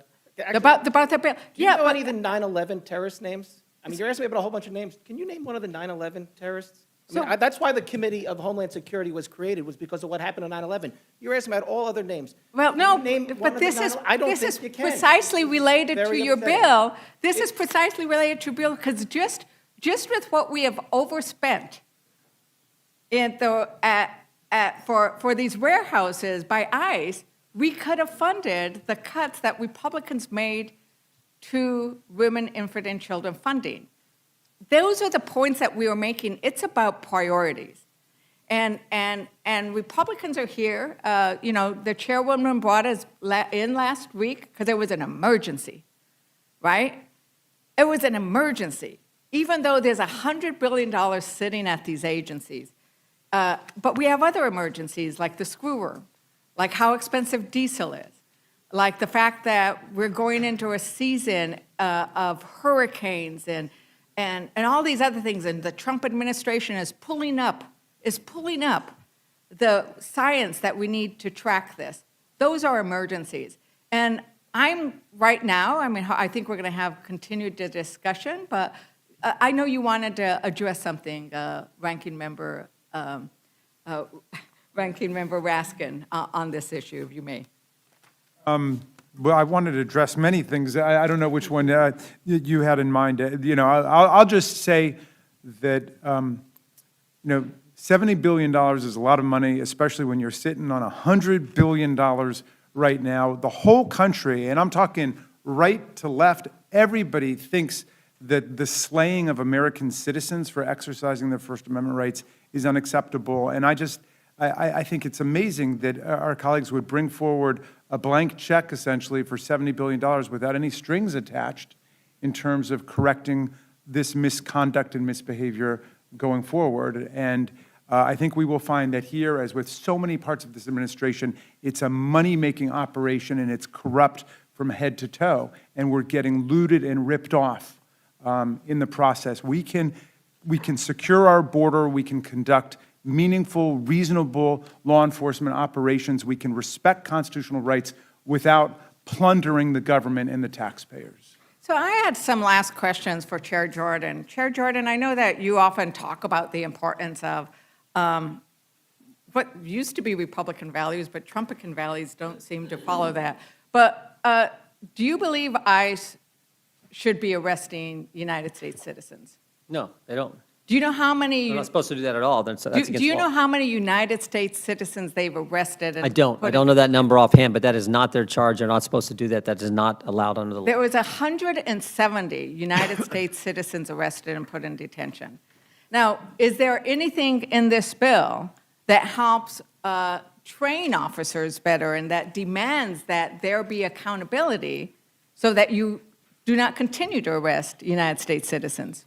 Well, there's training requirements in the bill for new ICE agents when they're brought in, and my understanding that's actually been increased because of the need to hire more agents. So that is happening, but I don't know what those actually, I don't know what training- those specific requirements are. But I know there are training requirements. And you know that the training requirements have gone down by 40%. So now ICE agents are not as trained as they used to before. And they are arresting. I would don't think wonder, that's I accurate. have an amendment, Mr. Jordan, Chairman Jordan, that would provide training so that Native Americans would not get arrested. You would acknowledge that Native Americans, being the first Americans. I'm for adequate training for ICE. My Would you understanding support is my that amendment? they are getting that. What I think the focus of this bill is, as I said earlier, when you allow 10 million illegal migrants to enter the country in a 4-year time span, you've created a chaotic situation. That's what the first reconciliation bill was designed to do. It is working on that situation. Now we're trying to fund the day-to-day operations of ICE and CBP because you guys won't do the normal appropriations process. Plain and simple. Did you need some time? I'd like to yield some time to Representative Scanlon.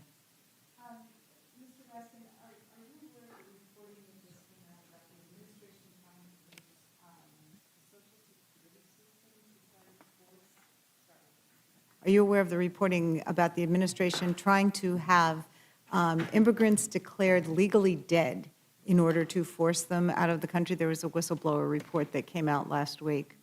I'm just concerned No, that I've the not. funding here could be used for other similar illegal efforts by this administration, because there aren't. I've not seen that one, but the money, the treasury there at DHS is so vast and so huge that it's been deployed for all kinds of unlawful purposes, including the arrest of citizens and the killing of U.S. citizens and the clampdown on freedom of speech. Well, I think, obviously, as every Democrat here has said, we are in favor of border security. We are in favor of law enforcement. The problem is that our colleagues are only interested in throwing billions more dollars at these agencies without being willing, either in this bill or in any other bill, to put restrictions and guardrails around those folks. So I think we're going to continue to have this problem until they come to the table and do what Americans want them to do, which is to make sure that ICE and CBP have to follow the same civil rights and liberties and common sense policing policies as every other law enforcement agency in this country. And I thank the gentlelady for the time, and I yield back to her. Thank you very much, Representative Scanlon, for those questions, because I think it really is important to point out how this administration continues to violate the basic civil liberties of citizens, of residents. The idea that they're going into Social Security, those are your Social Security, that's your privacy. It is outrageous. And with that, Madam Chair, I yield back. Well, thank you, Madam Chair. I will not take as long as I'd like to be out of here before the Democrats in California stop counting all the ballots they stuffed into the boxes out there over the last few days. You know, if you don't think they cheat, just look at that. I mean, you know, Florida is in multiple time zones. They get all their ballots counted within a couple of hours, and I do hope that the court will step in and make sure that California is no longer able to continue to do and commit the fraud that they've been committing. There is elections. no evidence of fraud being committed in Well, California. How many days ago was the election? Have y'all counted the ballots yet out there? It's very different when you have to hand count ballots, when you have to verify that the ballots are Yeah. actually being cast legally, which is what's happening. There is no evidence. If you can find some evidence, please bring it to us, Let me because we would just love show to you. see it. Every reasonable person thinks the ballot should have already been counted, but that's okay. Mr. Raskin, do you remember the accusations that you made of a Dr. Amin in Irwin County, Georgia?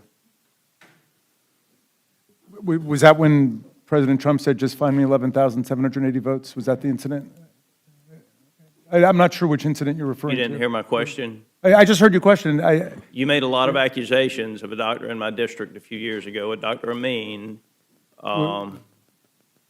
You said that he was engaged in mass hysterectomies and sterilization projects. And you remember that? This was in a detention center, correct? It was not, no. There are no surgical procedures done in the detention center. All of the surgical procedures were done in the hospital. I just want you to know, I want to make sure you know this. Yeah. The court found that he had actually performed 2 hysterectomies.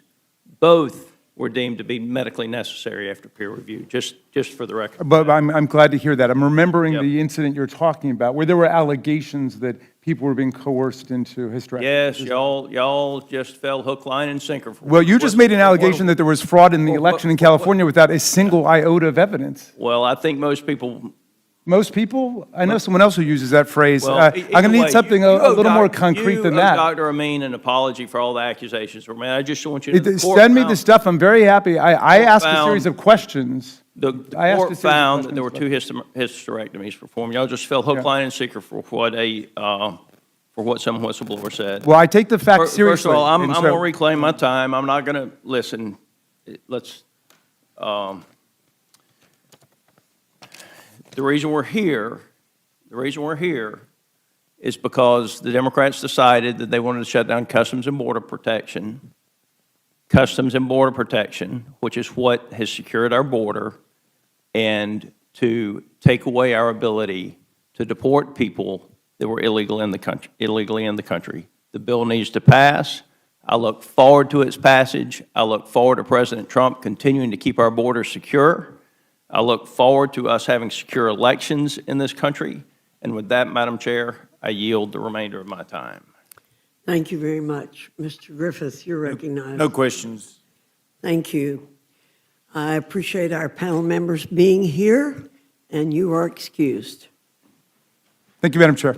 Thank you.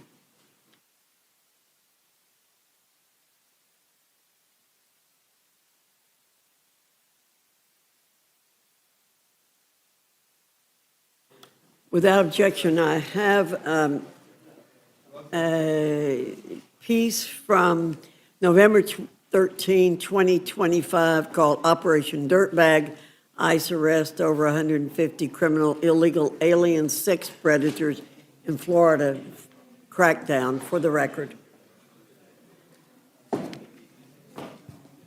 Madam Chair, I'd like to enter some items for the record as well.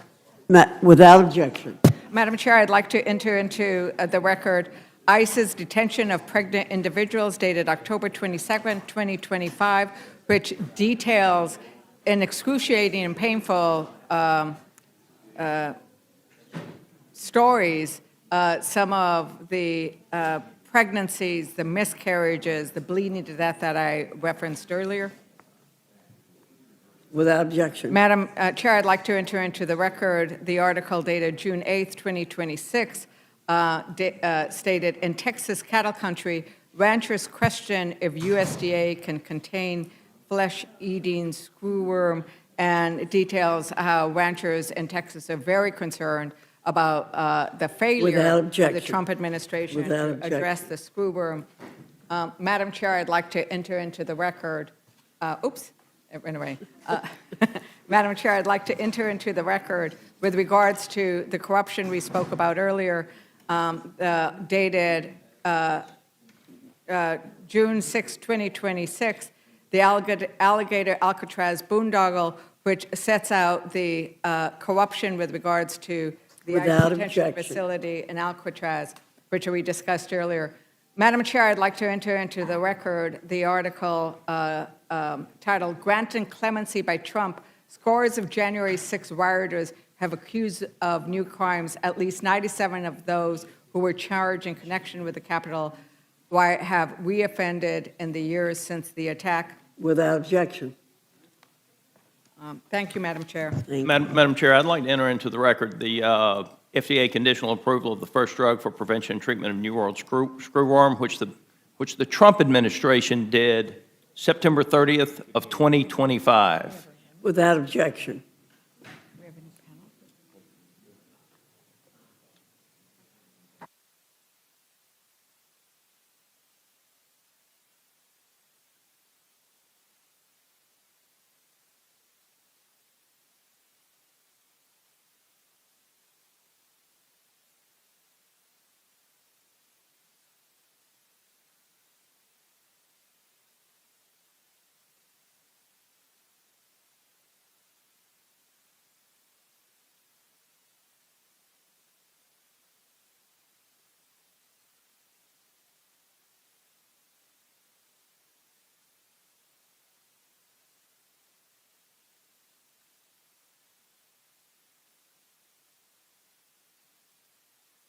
Madam Chair?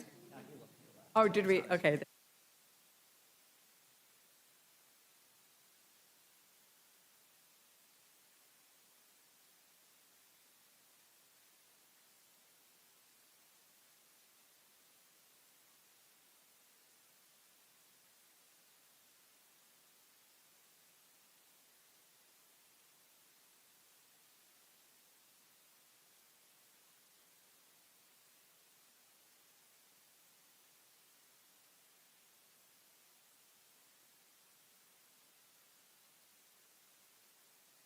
Yes, I'd like to enter into the record another article addressing the issue of the parasite, and it is dated June 5th, 2026. A horrific parasite is back, and Elon Musk's Doge could be partly to blame. This addresses not just the fact that we cut 25% of the APHIS, but we also we didn't cut, Republicans in their big, beautiful bill, and Doge's forcing out, cut the detection funding necessary through the Americas. And with that, Madam Chair, thank you. I now welcome our panel, Chairman Comer and Representative Walkinshaw from the House Oversight and Government Reform Committee. Your full statements will be submitted for the record, and we ask you summarize your statement in 5 minutes.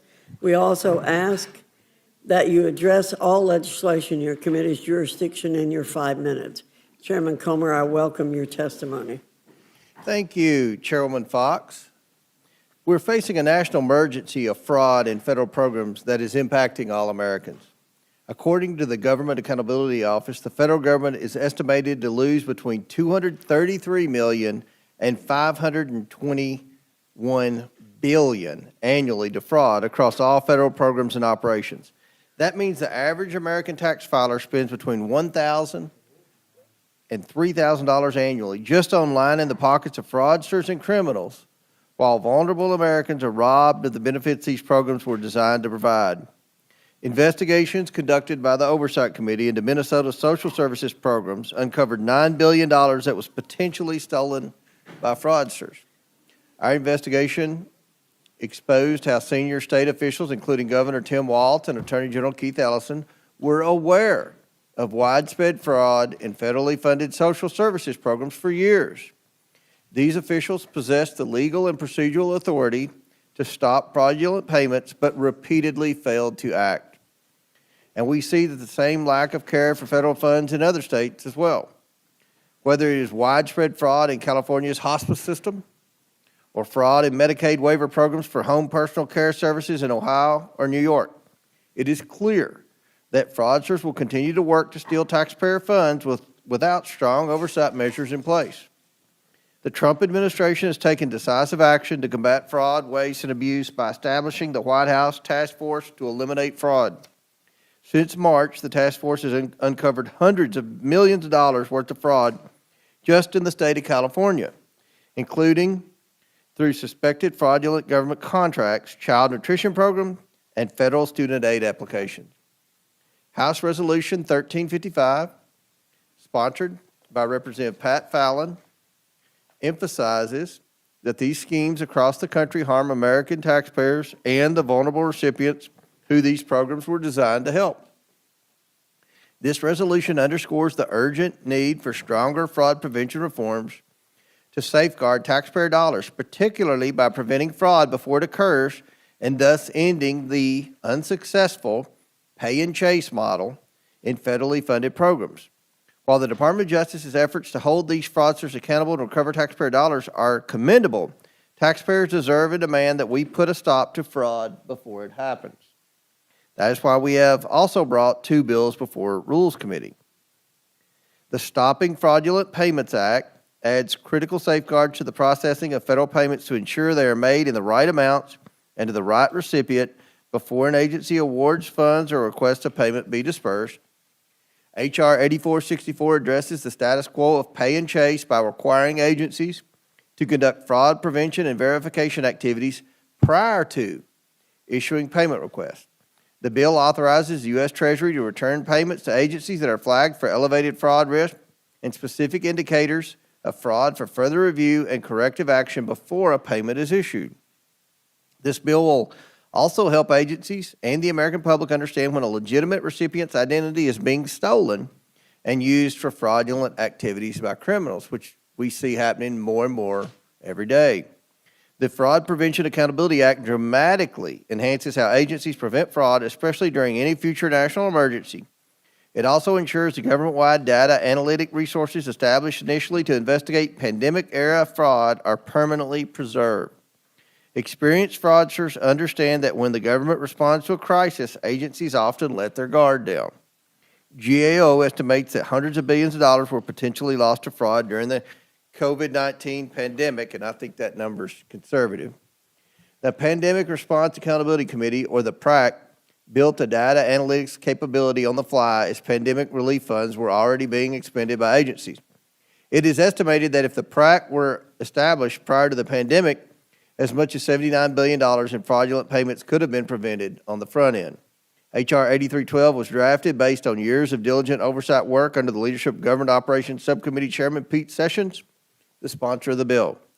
His legislation ensures that there is a permanent government-wide anti-fraud analytics function to assist agency inspectors general with their fraud work. It ensures a permanent Inspector General Office for Fraud, Accountability, and Recovery, utilizing the valuable proven resources built by the PRAC over recent years. This eliminates the need to start from scratch in the inevitable event of a new national emergency.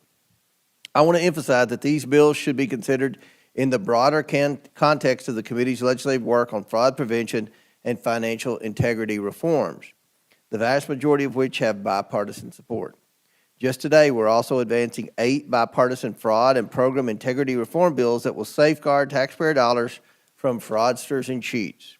We must continue to advance bold reforms that meaningfully address fraud in these bills and the resolution before you today. Madam Chair, I ask that the Rules Committee grant a prompt rule for the House's consideration of this legislation. I welcome the committee's questions. Thank you, Chairman Comer. Mr. Walkinshaw, you're recognized. Thank you, Madam Chairwoman. Fighting and preventing fraud is or should be a bipartisan issue, and preventing the misuse of government funds is a priority shared by Democrats and Republicans alike in this body. When fraudsters successfully target government dollars, they steal from taxpayers, deprive our most vulnerable neighbors of life-saving services, and undermine the public's trust in government. We know that it's difficult to fight fraud, and certainly difficult, if not impossible, to claw back payments after they've been delivered to a fraudster. And there's no doubt that the government and this Congress should do more to address this problem. That's why Oversight Committee Democrats have supported numerous anti-fraud measures, including the Prepayment Fraud Prevention and Treasury Data Access Act, which seeks to add additional payment verification before checks are sent out the door, and I appreciate the chairman's bipartisan work on legislation like that. And committee Democrats and our Democratic colleagues across the House will continue to fight fraud, waste, and abuse in the federal government. However, the bills before us today are flawed and do not constitute good faith efforts to detect and prevent fraud. H.R. 8464, the Stopping Fraudulent Payments Act, would give the Trump administration a blank check to stop entitlements and other grants to entities it disfavors for any reason. H.R. 8312, the Fraud Prevention and Accountability Act, is a disguised attack, I fear, on inspectors general, independent inspectors general, the chief independent federal watchdogs tasked with rooting out waste, fraud, and abuse at government agencies. And H.Res. 1335 is a partisan attack that completely ignores President Trump's pardons of convicted fraudsters. I was interested to hear the White House has established a task force to eliminate fraud. Some days it seems as if the White House itself is a task force to commit fraud. H.R. 8464 would give President Trump's Treasury Department authority to stop federal assistance payments to any individuals, nonprofits, communities, or states that they unilaterally decide has a risk of fraud. That authority would extend to university grants for research and R&D, grants for transportation funding, Pell grants, NIH grants, and even grants from FEMA. It would expand this and any future administration's authority to play politics with programs that millions of Americans, our constituents, rely on. This administration, unfortunately, has proved it cannot be trusted with that kind of power. It's targeted states led by Democrats on spurious grounds, and it's blatantly abused its power at times to advance the president's political agenda. H.R. 8312 uses the facade of fraud prevention to undermine an ecosystem intended to hold the executive branch accountable. It purports to make permanent resources for the highly successful, and the chairman and I agree on this, highly successful PRAC, but in reality, it would weaken the Council of the Inspectors General on Integrity and Efficiency, or CIGI, the oversight body that serves as the backbone for PRAC and provides its own oversight of our IGs. CIGI was created by Congress to provide a way for the IG community to coordinate, share resources, set audit and investigative standards, learn from one another, and ensure accountability within the community itself. The danger this bill presents is a continuation of President Trump's war on that independent IG community. President Trump has shown he's afraid of CIGI because one of its functions is to investigate IGs who are accused of wrongdoing, a function that disrupts his efforts over the last year and a half to illegally fire independent IGs and replace them with allies who he believes will engage in covering up the waste, fraud, and abuse perpetrated by his own administration. To this end, he illegally withheld CIGI's congressionally provided funding last fall, and all of us, Democrats and Republicans, should be outraged by this because we approve the funding, caused CIGI to abruptly cease functioning. The websites housing thousands of audit reports went offline, and investigators and law enforcement officers across the IG community were left without access to essential training. You can't say you want to fight fraud when you literally shut down the fraud fighters. Taking the PRAC out of CIGI and moving it to a third new Treasury IG, a new IG, by the way, is just another attempt to weaken the case for funding CIGI and to further dismantle what remains of a community already weakened by the president's efforts to purge and replace IGs with cronies. Any renewed cuts to CIGI's funding would again result in a massive loss of capacity for the community. The bill's expansion of Treasury's do not pay system could also threaten the privacy of millions of Americans, especially given the administration's really heinous track record on information privacy. That's why I filed an amendment to the bill that would walk back some of the more dangerous changes and would instead simply make the successful functions of the PRAC permanent. I have an old-fashioned view. If it ain't broke, don't fix it. We all agree that the PRAC has worked. Let's extend it and let it continue to work. Finally, HRS 1335 purportedly condemns actors seeking to defraud the U.S. government. It is a blatantly partisan attack that ignores the grievous actions and fraud committed by the Trump administration. It makes false claims about fraud in Minnesota and California and completely ignores fraud in Republican-led states, coincidentally, I guess. Trump and his administration are not serious about good faith efforts to combat waste, fraud, and abuse. They've gutted IGs. They've pardoned more than 25 fraudsters, including those who committed wire fraud, security fraud, tax fraud, bank fraud, healthcare fraud. And this is the most corrupt administration in American history. Trump and his family have made billions through a whole series of corrupt schemes, and this resolution ignores those facts. I yield back, Madam Chairman.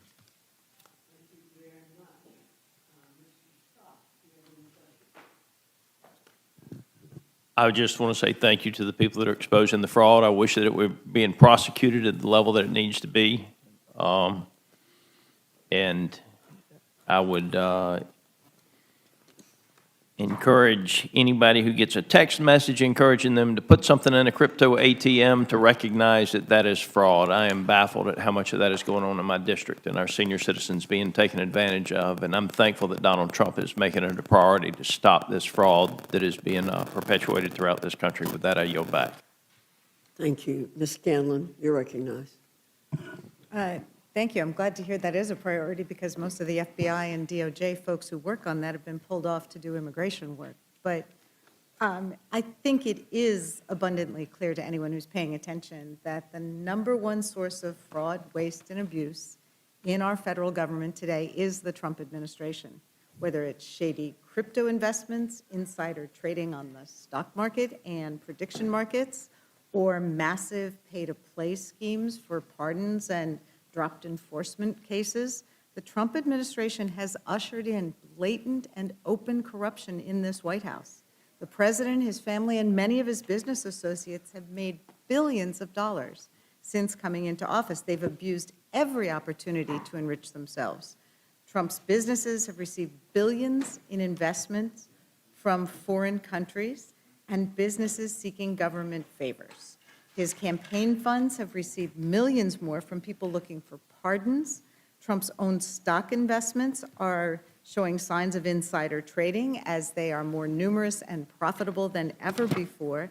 And the federal government has awarded billions of dollars in contracts to companies with close ties to the president's family and friends. Major media companies have settled frivolous cases filed by the president against them as those companies have sought government approval of deals and business opportunities. Trump has now pardoned over 20 people convicted of defrauding government health care programs. And in many of those cases, the pardon freed those people from liability to pay back the victims of their crimes or the taxpayers. It's no secret that the Republican obsession with fraud, waste, and abuse has become nothing more than a pretext to gut vital safety net programs and target political opponents. Just minutes ago, we were talking about the fact that our Republican colleagues last week voted to cut $200 million from the WIC program that provides nutrition for women, infant, and children. But in this bill, providing billions more dollars in funding in the bill that's being considered in this rule, to provide $70 billion more to ICE and CBP, they will not look at any of the fraud, waste, and abuse that has occurred in that agency, including over $200 million that was used to put out commercials promoting Kristi Noem's horseback riding skills. This week's fraud bills are just more of this theater saying, oh, we care about fraud, waste, and abuse, but they don't really care about fraud. If they did, they'd be going after the businesses and the white-collar criminals who every year defraud Medicare and Medicaid of billions of dollars, shady medical device companies that exploit Medicare billing practices, hospitals and medical providers that inflate reimbursement claims, or the widespread and well-documented fraud that's occurring through Medicare Advantage. But Republicans never go after this fraud because to do so they'd have to go after the companies that back their campaigns. And as the saying goes, they don't bite the hand that feeds them. Their tired claims are even more disingenuous when juxtaposed to their lack of interest in President Trump's purge of the government's inspector generals, who for decades have done the hard work of actually investigating and remedying fraud, waste, and abuse. The tools that they need, as Mr. Jordan said, step one, you appoint honest inspectors general. Step two, you give them political independence and reasonable funding. And step three, every dollar you spend fighting Medicare fraud returns about $13 in improper payments. Inspectors general save taxpayers billions of dollars every year. So there is a lot we could be doing on a bipartisan basis to fight fraud and improper payments throughout the entire federal government.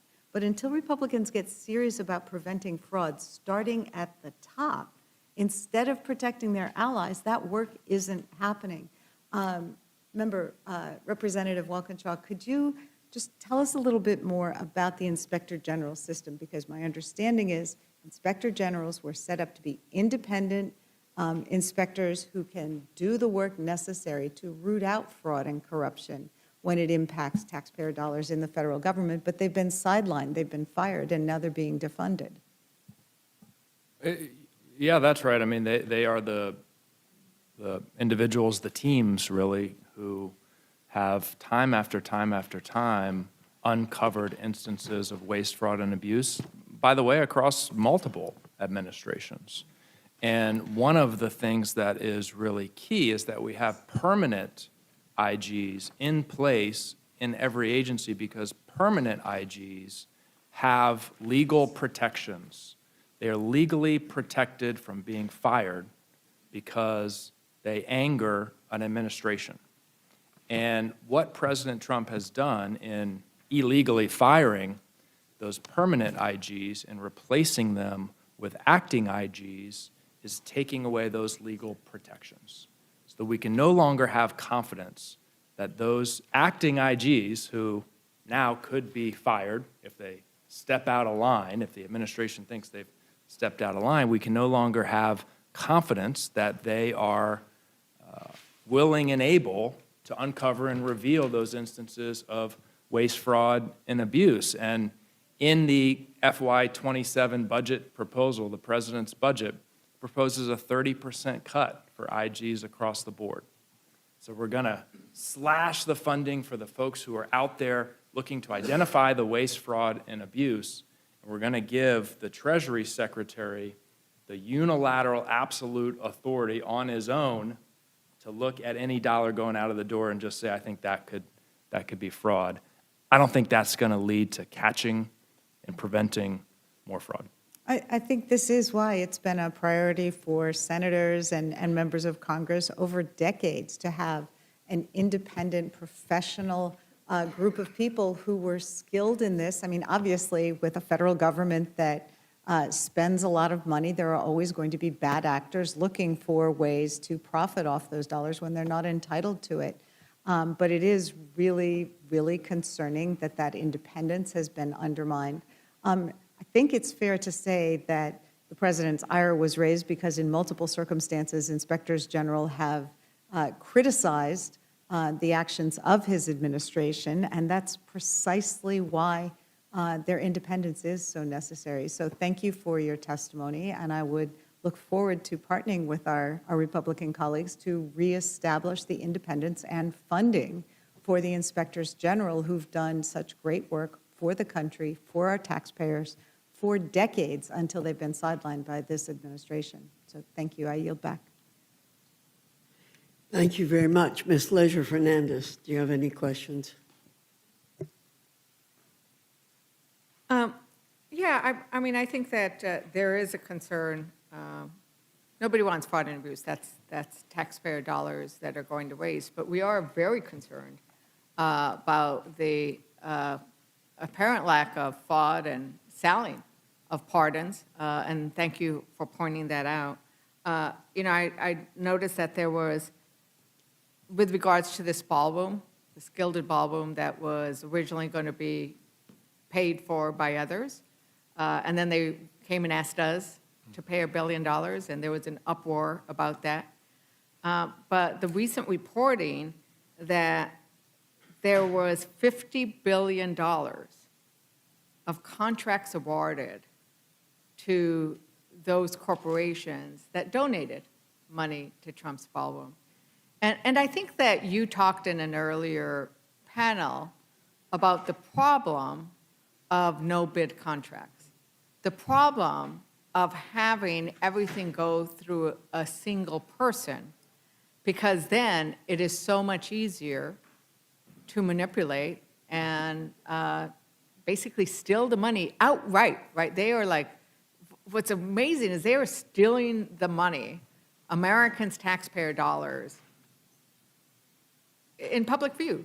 Could you speak to that a little bit more about why should we be concerned about what's happening here with these bills, given what we've seen in other agencies?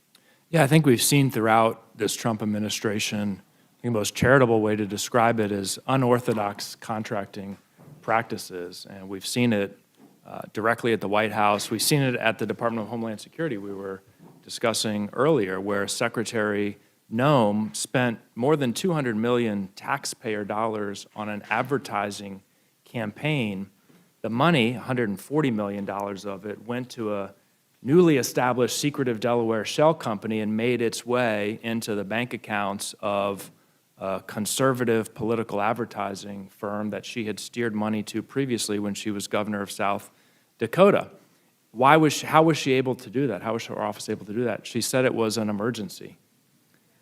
It was an emergency, so she needed to bypass the normal procurement process. And we have the FAR, which is thousands of pages long, which dictates precisely, in some cases perhaps more precisely than is necessary, how a contract should be awarded.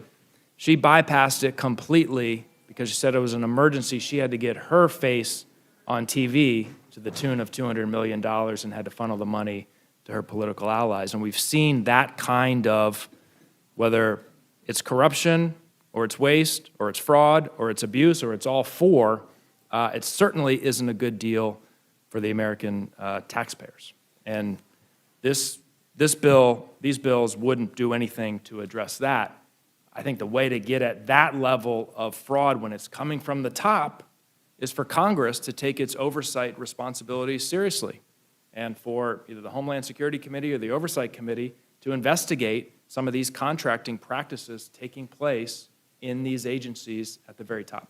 So, Chair Comer, there was a subpoena for the now former secretary, and she did not testify under oath or in a committee hearing where everybody could see what it was. And now that was about the Epstein files, I think, and you allowed her to testify. Who are you talking about now? Who are you talking about now? I thought you were talking about Kristi Noem. I think I was going to go to the fact that we need to, have you had any oversight of some of these contracts that appear to be quite fraudulent and doing it in a way that would allow the American public to see what the answers are? And I think it is relevant because whether or not you're complying with congressional law, and the Epstein Transparency Act is congressional law, and you allowed her to testify. Are we talking about fraud? What are we talking about? I don't think you understand what we're talking about here. We're talking about fraud. I'm talking about oversight. I'm talking about oversight. Oversight of fraud. We're talking about taxpayer dollars. We're talking about fraud. This bill has to do with fraud. This is something that's a foreign concept to Democrats. You just want to keep spending more money. You don't care about the poor, hardworking Americans who spend 40% of their paycheck on taxes and are sick and tired of their money being wasted by fraudsters. That's what this bill is about. And you talk about inspectors general, my God, where have the inspectors general been on all this fraud? They got fired. This fraud's been having fury. I would fire them all and hire new ones that are going to use AI technology to get fraud.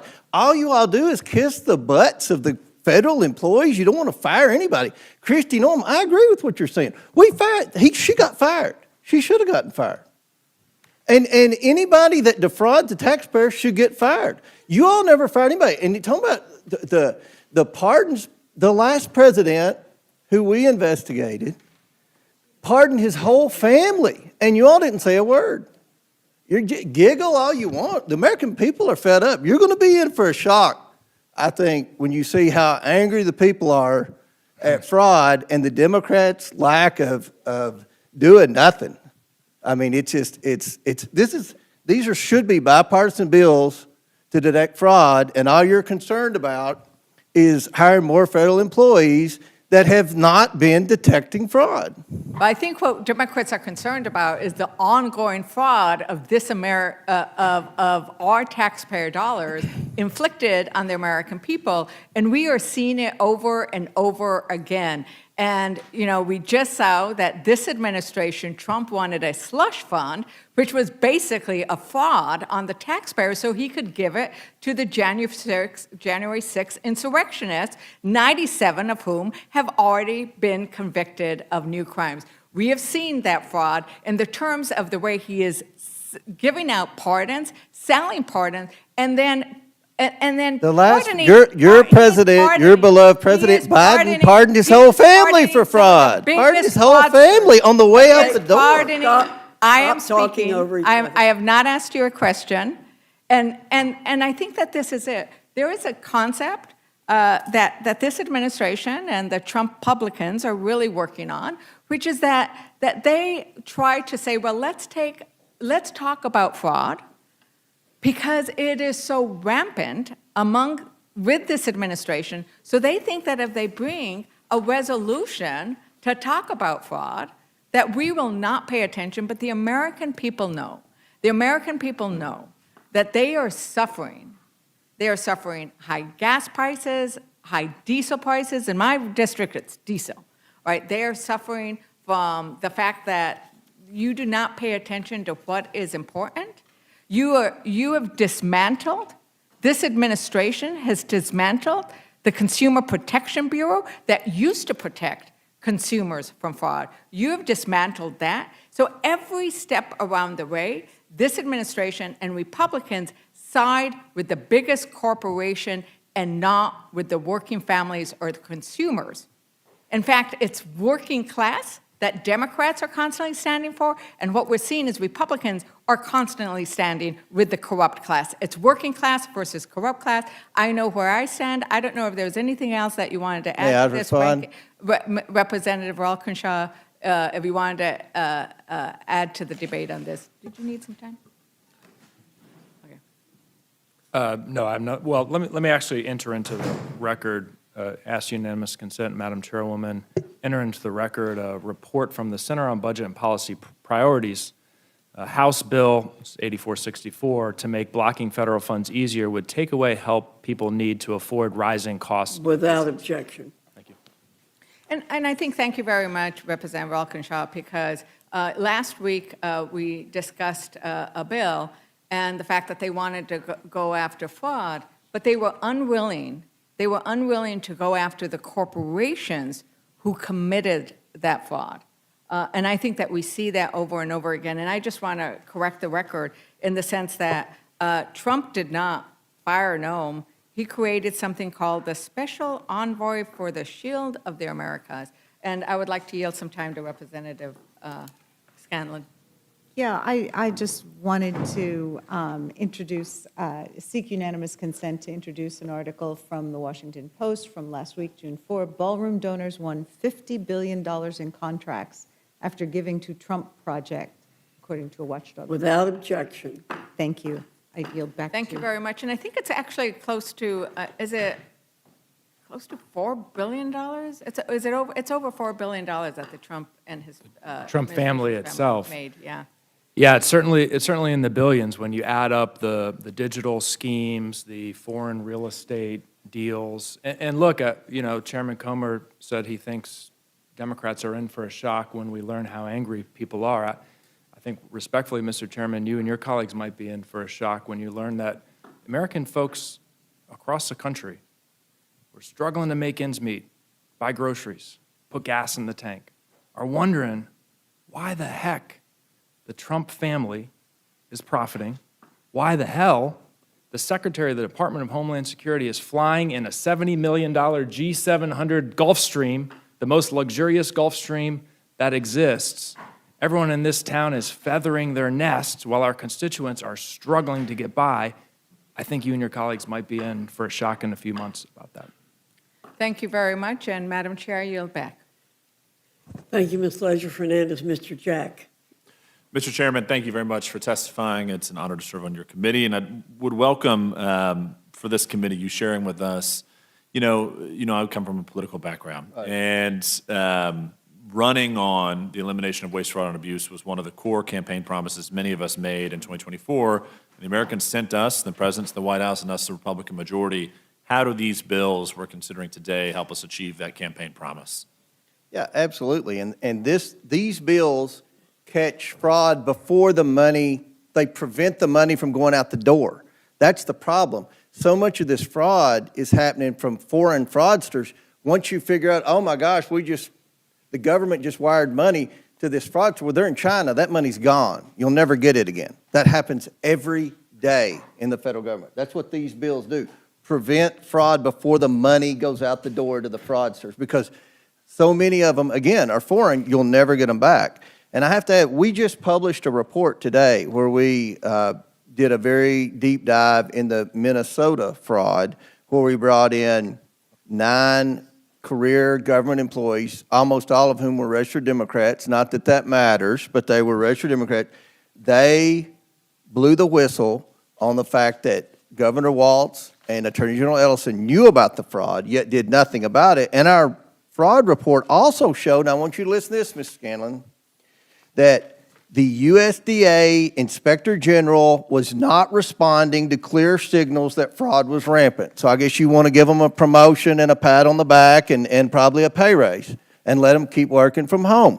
But this is happening every day in this government. We got to do something about it. And the people are mad, and they're seeing which party's serious about fraud. I just had a primary last week. I got over 88% of the vote, and I saw the poll, and you're losing your primary, sir. So we'll let the voters speak.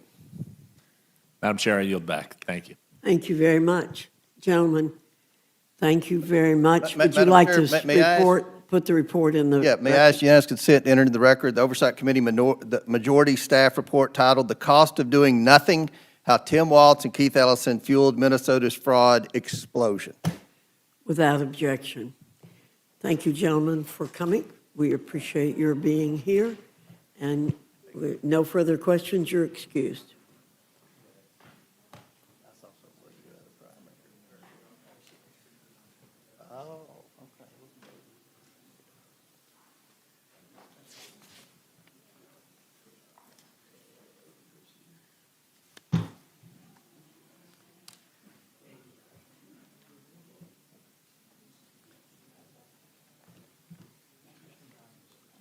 You can give it to me. You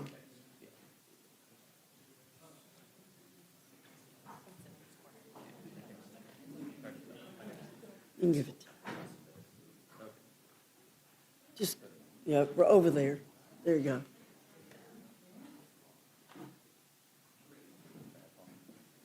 You want to get that? Would you mind getting that? Oh, yeah. Thank you.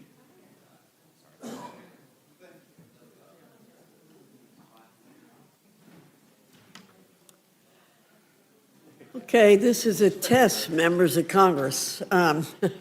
We have 8 seats sitting up here.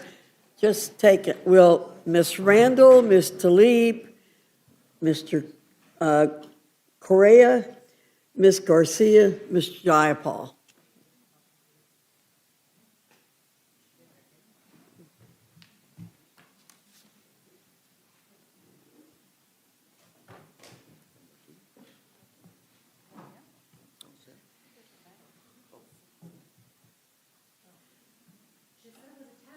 If you,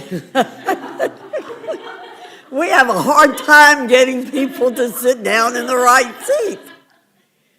If we have the reason I was trying to do that is if we have other members come in, we'll seat them over here, okay? Okay. Not a problem. Thank you very much. You know the drill. We welcome your written statements for the record, but we ask you to keep your comments to 5 minutes. Ms. Randall, you're recognized. Yes, ma'am. Thank you, Chair Fox, and members of the committee for the opportunity to testify on S2. I'm deeply concerned about the Senate Republicans' bill, which gives $70 billion to ICE and CBP, funding those agencies through the end of Trump's term without any reforms to immigration enforcement. My First Amendment would prohibit ICE, CBP, and other federal agencies from conducting immigration enforcement at active disaster and emergency response locations. May seem unnecessary, but it isn't. This includes evacuation routes, emergency shelters, and supply distribution sites, disaster assistance registration sites, and family reunification centers. These are places that we need the work to continue happening smoothly, not to be interrupted by unnecessary and sometimes vindictive immigration enforcement. Last summer, CBP agents detained firefighters battling the Bear Gulch wildfire on the Olympic Peninsula. This is the biggest wildfire in our region in its history. The arrest of crew members risking their lives to protect our communities was not just wrong, it was dangerous. Wildland firefighting is one of the most dangerous and critical public safety duties, and this is especially true during what was Washington's largest active fire, a fire that burned for nearly a year. The arrest of brave, hardworking crew members who put their lives on the line to perform life-saving duties does not make our communities safer. Our firefighters, paramedics, and emergency personnel run towards danger when others are running away, and they deserve protection, not persecution. The Bear Gulch fire burned through 20,000 acres from July to November before it was finally extinguished only this April. And fire season is already here again. The entire Olympic Peninsula faces above normal wildland fire risks for July and August 2026. And from closing 57 out of 77 U.S. Forest Service research labs, including 2 in Washington state, to losing 6,000 Forest Service workers through DOGE cuts and other factors, my neighbors and I are concerned that the priorities and actions of this administration are continuing to put us at risk. This is not a time for thoughtless and cruel immigration enforcement that detains and arrests firefighters who are risking their lives to protect our communities. When disaster strikes, our priority has to be community safety, not advancing political agendas. I urge you to include this common sense reform measure in any ICE CBP funding bill, and I urge you to work with my Democratic colleagues on the inclusion of other reform measures that are so greatly needed at DHS. My Second Amendment would improve conditions and detention for people detained in ICE facilities, and these recommended changes come from my work on the Oversight Committee and in visiting the ICE detention facility in my district many, many, many times. From access to legal counsel to access to basic human necessities, the changes represent the minimum that ICE owes people in its detention facilities. And, respectfully, we have been asking for reforms in the Department of Homeland Security for months and months and months. And I am hopeful that you will hear not only your Democratic colleagues' demands, but also the demands of the American people that are loud and clear, that they want not a cent more to ICE and CBP until there are meaningful reforms. I yield back. Thank you, Ms. Randall. Ms. Tlaib, you're recognized. Madam Chair, I have 5 amendments before the committee. All 5 amendments are targeting the most appalling abuses that we've seen already from ICE and Border Patrol that are destroying many of our neighbors and our communities. Our neighborhoods feel very much targeted and under attack.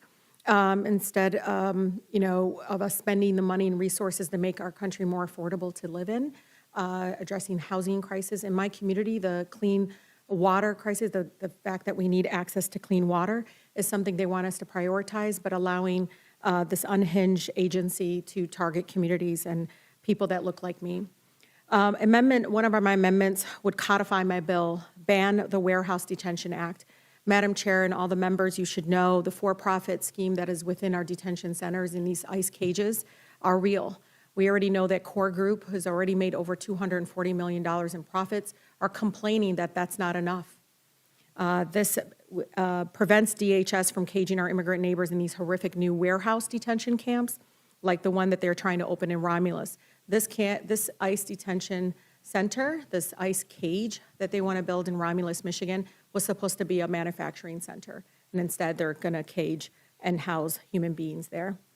ICE detention is already extremely cruel, subjecting our loved ones to unsanitary and dangerous conditions that have led to a record high number of deaths in custody. I already know of a 19-year-old teen who got a hold of a glass from a cell phone and began attacking his arms, trying to take his life because the conditions were so unbearable, and he was feeling very much dehumanized and criminalized. Warehouse detention camps only make things worse. So I ask my colleagues to please support our local communities and all of us across the country that are rising against these massive prison camps. We cannot allow them to continue to open, and we cannot allow Core Civic and all the other groups to make money off of this inhumane policy. The next amendment would prohibit Homeland Security from closing the Office of Civil Rights and Civil Liberties. This is so incredibly important. When I was a Michigan State representative, this is where many of our parents came and said that, you know, ICE was operating at sensitive locations like places of worship, childcare facilities, elementary schools. And Madam Chair, you should know one of my elementary schools saw this overwhelming share of fear that came through the community. That's why we had to actually put policies in place to force ICE not only in front of sensitive locations like schools, clinics, churches, mosques, you name it, but also at funerals, because they actually don't understand the humanity of doing it like that way. So the Office of Civil Rights and Civil Liberties holds ICE and Homeland Security folks accountable. And since Trump took office, we know DHS has been systematically dismantling that Office of Civil Rights and Civil Liberties, opening the door of more abuses without any meaningful oversight. So we must restore that office. The next amendment, Amendment 91, requires ICE and CPP to maintain accurate online detainee locator system. Again, this is based on a family of 5 who for 12 days I could not find them. So when you hear residents say they've been kidnapped, that's why. We can't find them. And Border Patrol says, well, sorry, we're not the ones who control the system, the locator. We don't put their information in there unless ICE comes and gets them, Madam Chair. And so we have to change that. If they're in custody of the federal government, they need to be put in the locator so families know exactly where their family members are, so they have access to legal counsel, and to make sure that they have access to due process. Members of our communities have been unable, again, to locate our loved ones held in CPP. For days, lawyers also have been notified me that they're unable to find their clients, and families were unable to, again, to find their loved ones and to make sure that they're safe. My amendment mandates that Homeland Security maintain an accurate, detailed online detainee locator system so families and legal counsel can quickly and reliably find their loved ones and clients to better fight for their freedom and their rights. The last amendments that I have, Amendment 101 would prohibit ICE and CPP from transferring detained individuals out of state. This has been egregious. Within hours, they will move family members out of state without any notification of legal counsel or their family members. In 2025, ICE transferred nearly 41,700 people to another state within 24 hours. That's unacceptable. We saw this in the case of Mahmoud Khalil, who was illegally kidnapped by ICE and transferred to New York, from New York all the way to Louisiana. Lastly, my Amendment 135 would require ICE and CPP to report deaths of recently detained individuals who die within 30 days of their release from DHS custody. This is incredibly important. Madam Chair, I can't explain why that would be impossible to do. This is information and transparency that we need. Last week, we know ICE sent out a memo announcing this change. So now ICE and CPP can assault, torture, and brutalize detainees and neglect their health and well-being until they are at death's door. As long as they release them before they die, they won't have to report it, and that's unacceptable. I still remember the case of Nural, who was nearly blind, who died after Border Patrol agents released him into the streets of Buffalo, New York, in near freezing temperatures in February. He was tossed out in the cold, nowhere to go, and he died as a result. His death was ruled a homicide. My amendment would make it necessary to prevent DHS from ignoring or lying about post-release deaths like this. Thank you to the committee and this opportunity to testify in support of our amendments.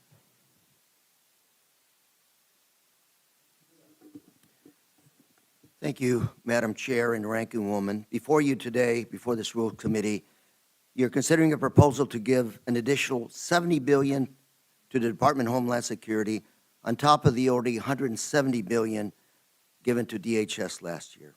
I've submitted 3 common sense amendments today for your consideration to assure that DHS does not harm our public safety or targets those contributing members of our society. My first amendment, Amendment number 5. All gave some, and some made the ultimate sacrifice. As we approach America's 250th birthday, let's remember those who have fought for our freedom. Today, there are approximately 45,000 immigrants actively serving in our U.S. Armed Forces. Even before this administration, ICE has often failed to consider a veteran service record when deporting them, even though they're supposed to. This amendment will prevent the detention and removal of veterans from immigration enforcement unless they are convicted of extreme offenses that actually harm public safety. The VA today estimates that between 11 and 30% of veterans have some form of PTSD. Individuals suffering from this terrible disease are 60% more likely to become entangled in our criminal justice system. My second amendment, Amendment number 8, has a similar goal. When people in my community come to report a crime or are victims of crimes themselves, they should not be targeted for immigration deportation. My amendment would prevent funds from this bill from being used for 287G agreements to arrest or detain individuals who are reporting a crime, assisting in prosecution of a crime or investigation, or serving as a witness in a criminal proceeding. My last amendment, Amendment number 11, is attempting to protect people who have contributed to communities in this country, like where I live in Orange County. My amendment would prohibit the deportation of Vietnamese refugees who came to the United States before 1995, before the relations between Vietnam and the U.S. were normalized. We need to make sure that we protect those refugees, many who fought alongside Americans during the Vietnam War. Returning these refugees to Vietnam would pose a threat to their lives, liberty, and security. They have earned the right to be in America, and they should not be forced to return to a country they left behind more than 50 years ago. Madam Chair. Thank you, Mr. Correa. Ms. Garcia, you're recognized.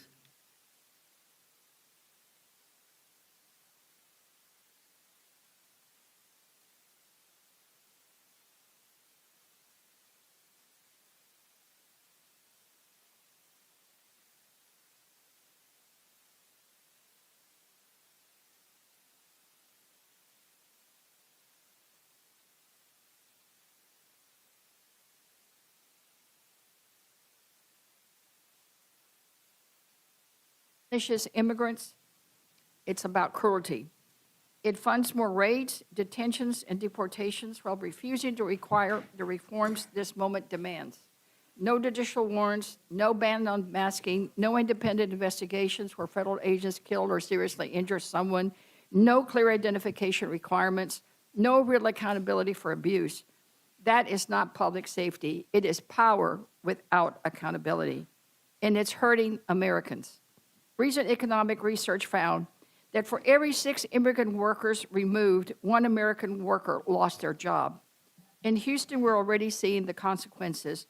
Our local paper, the Houston Chronicle, did an analysis and found ICE arrests in Houston area more than doubled under this administration, but the share of people arrested with criminal convictions fell from 73% to 44%, way less than half. So do not tell us this is about the worst of the worst. It's mass enforcement, it's cruelty. Last year was the deadliest year for ICE in more than 2 decades.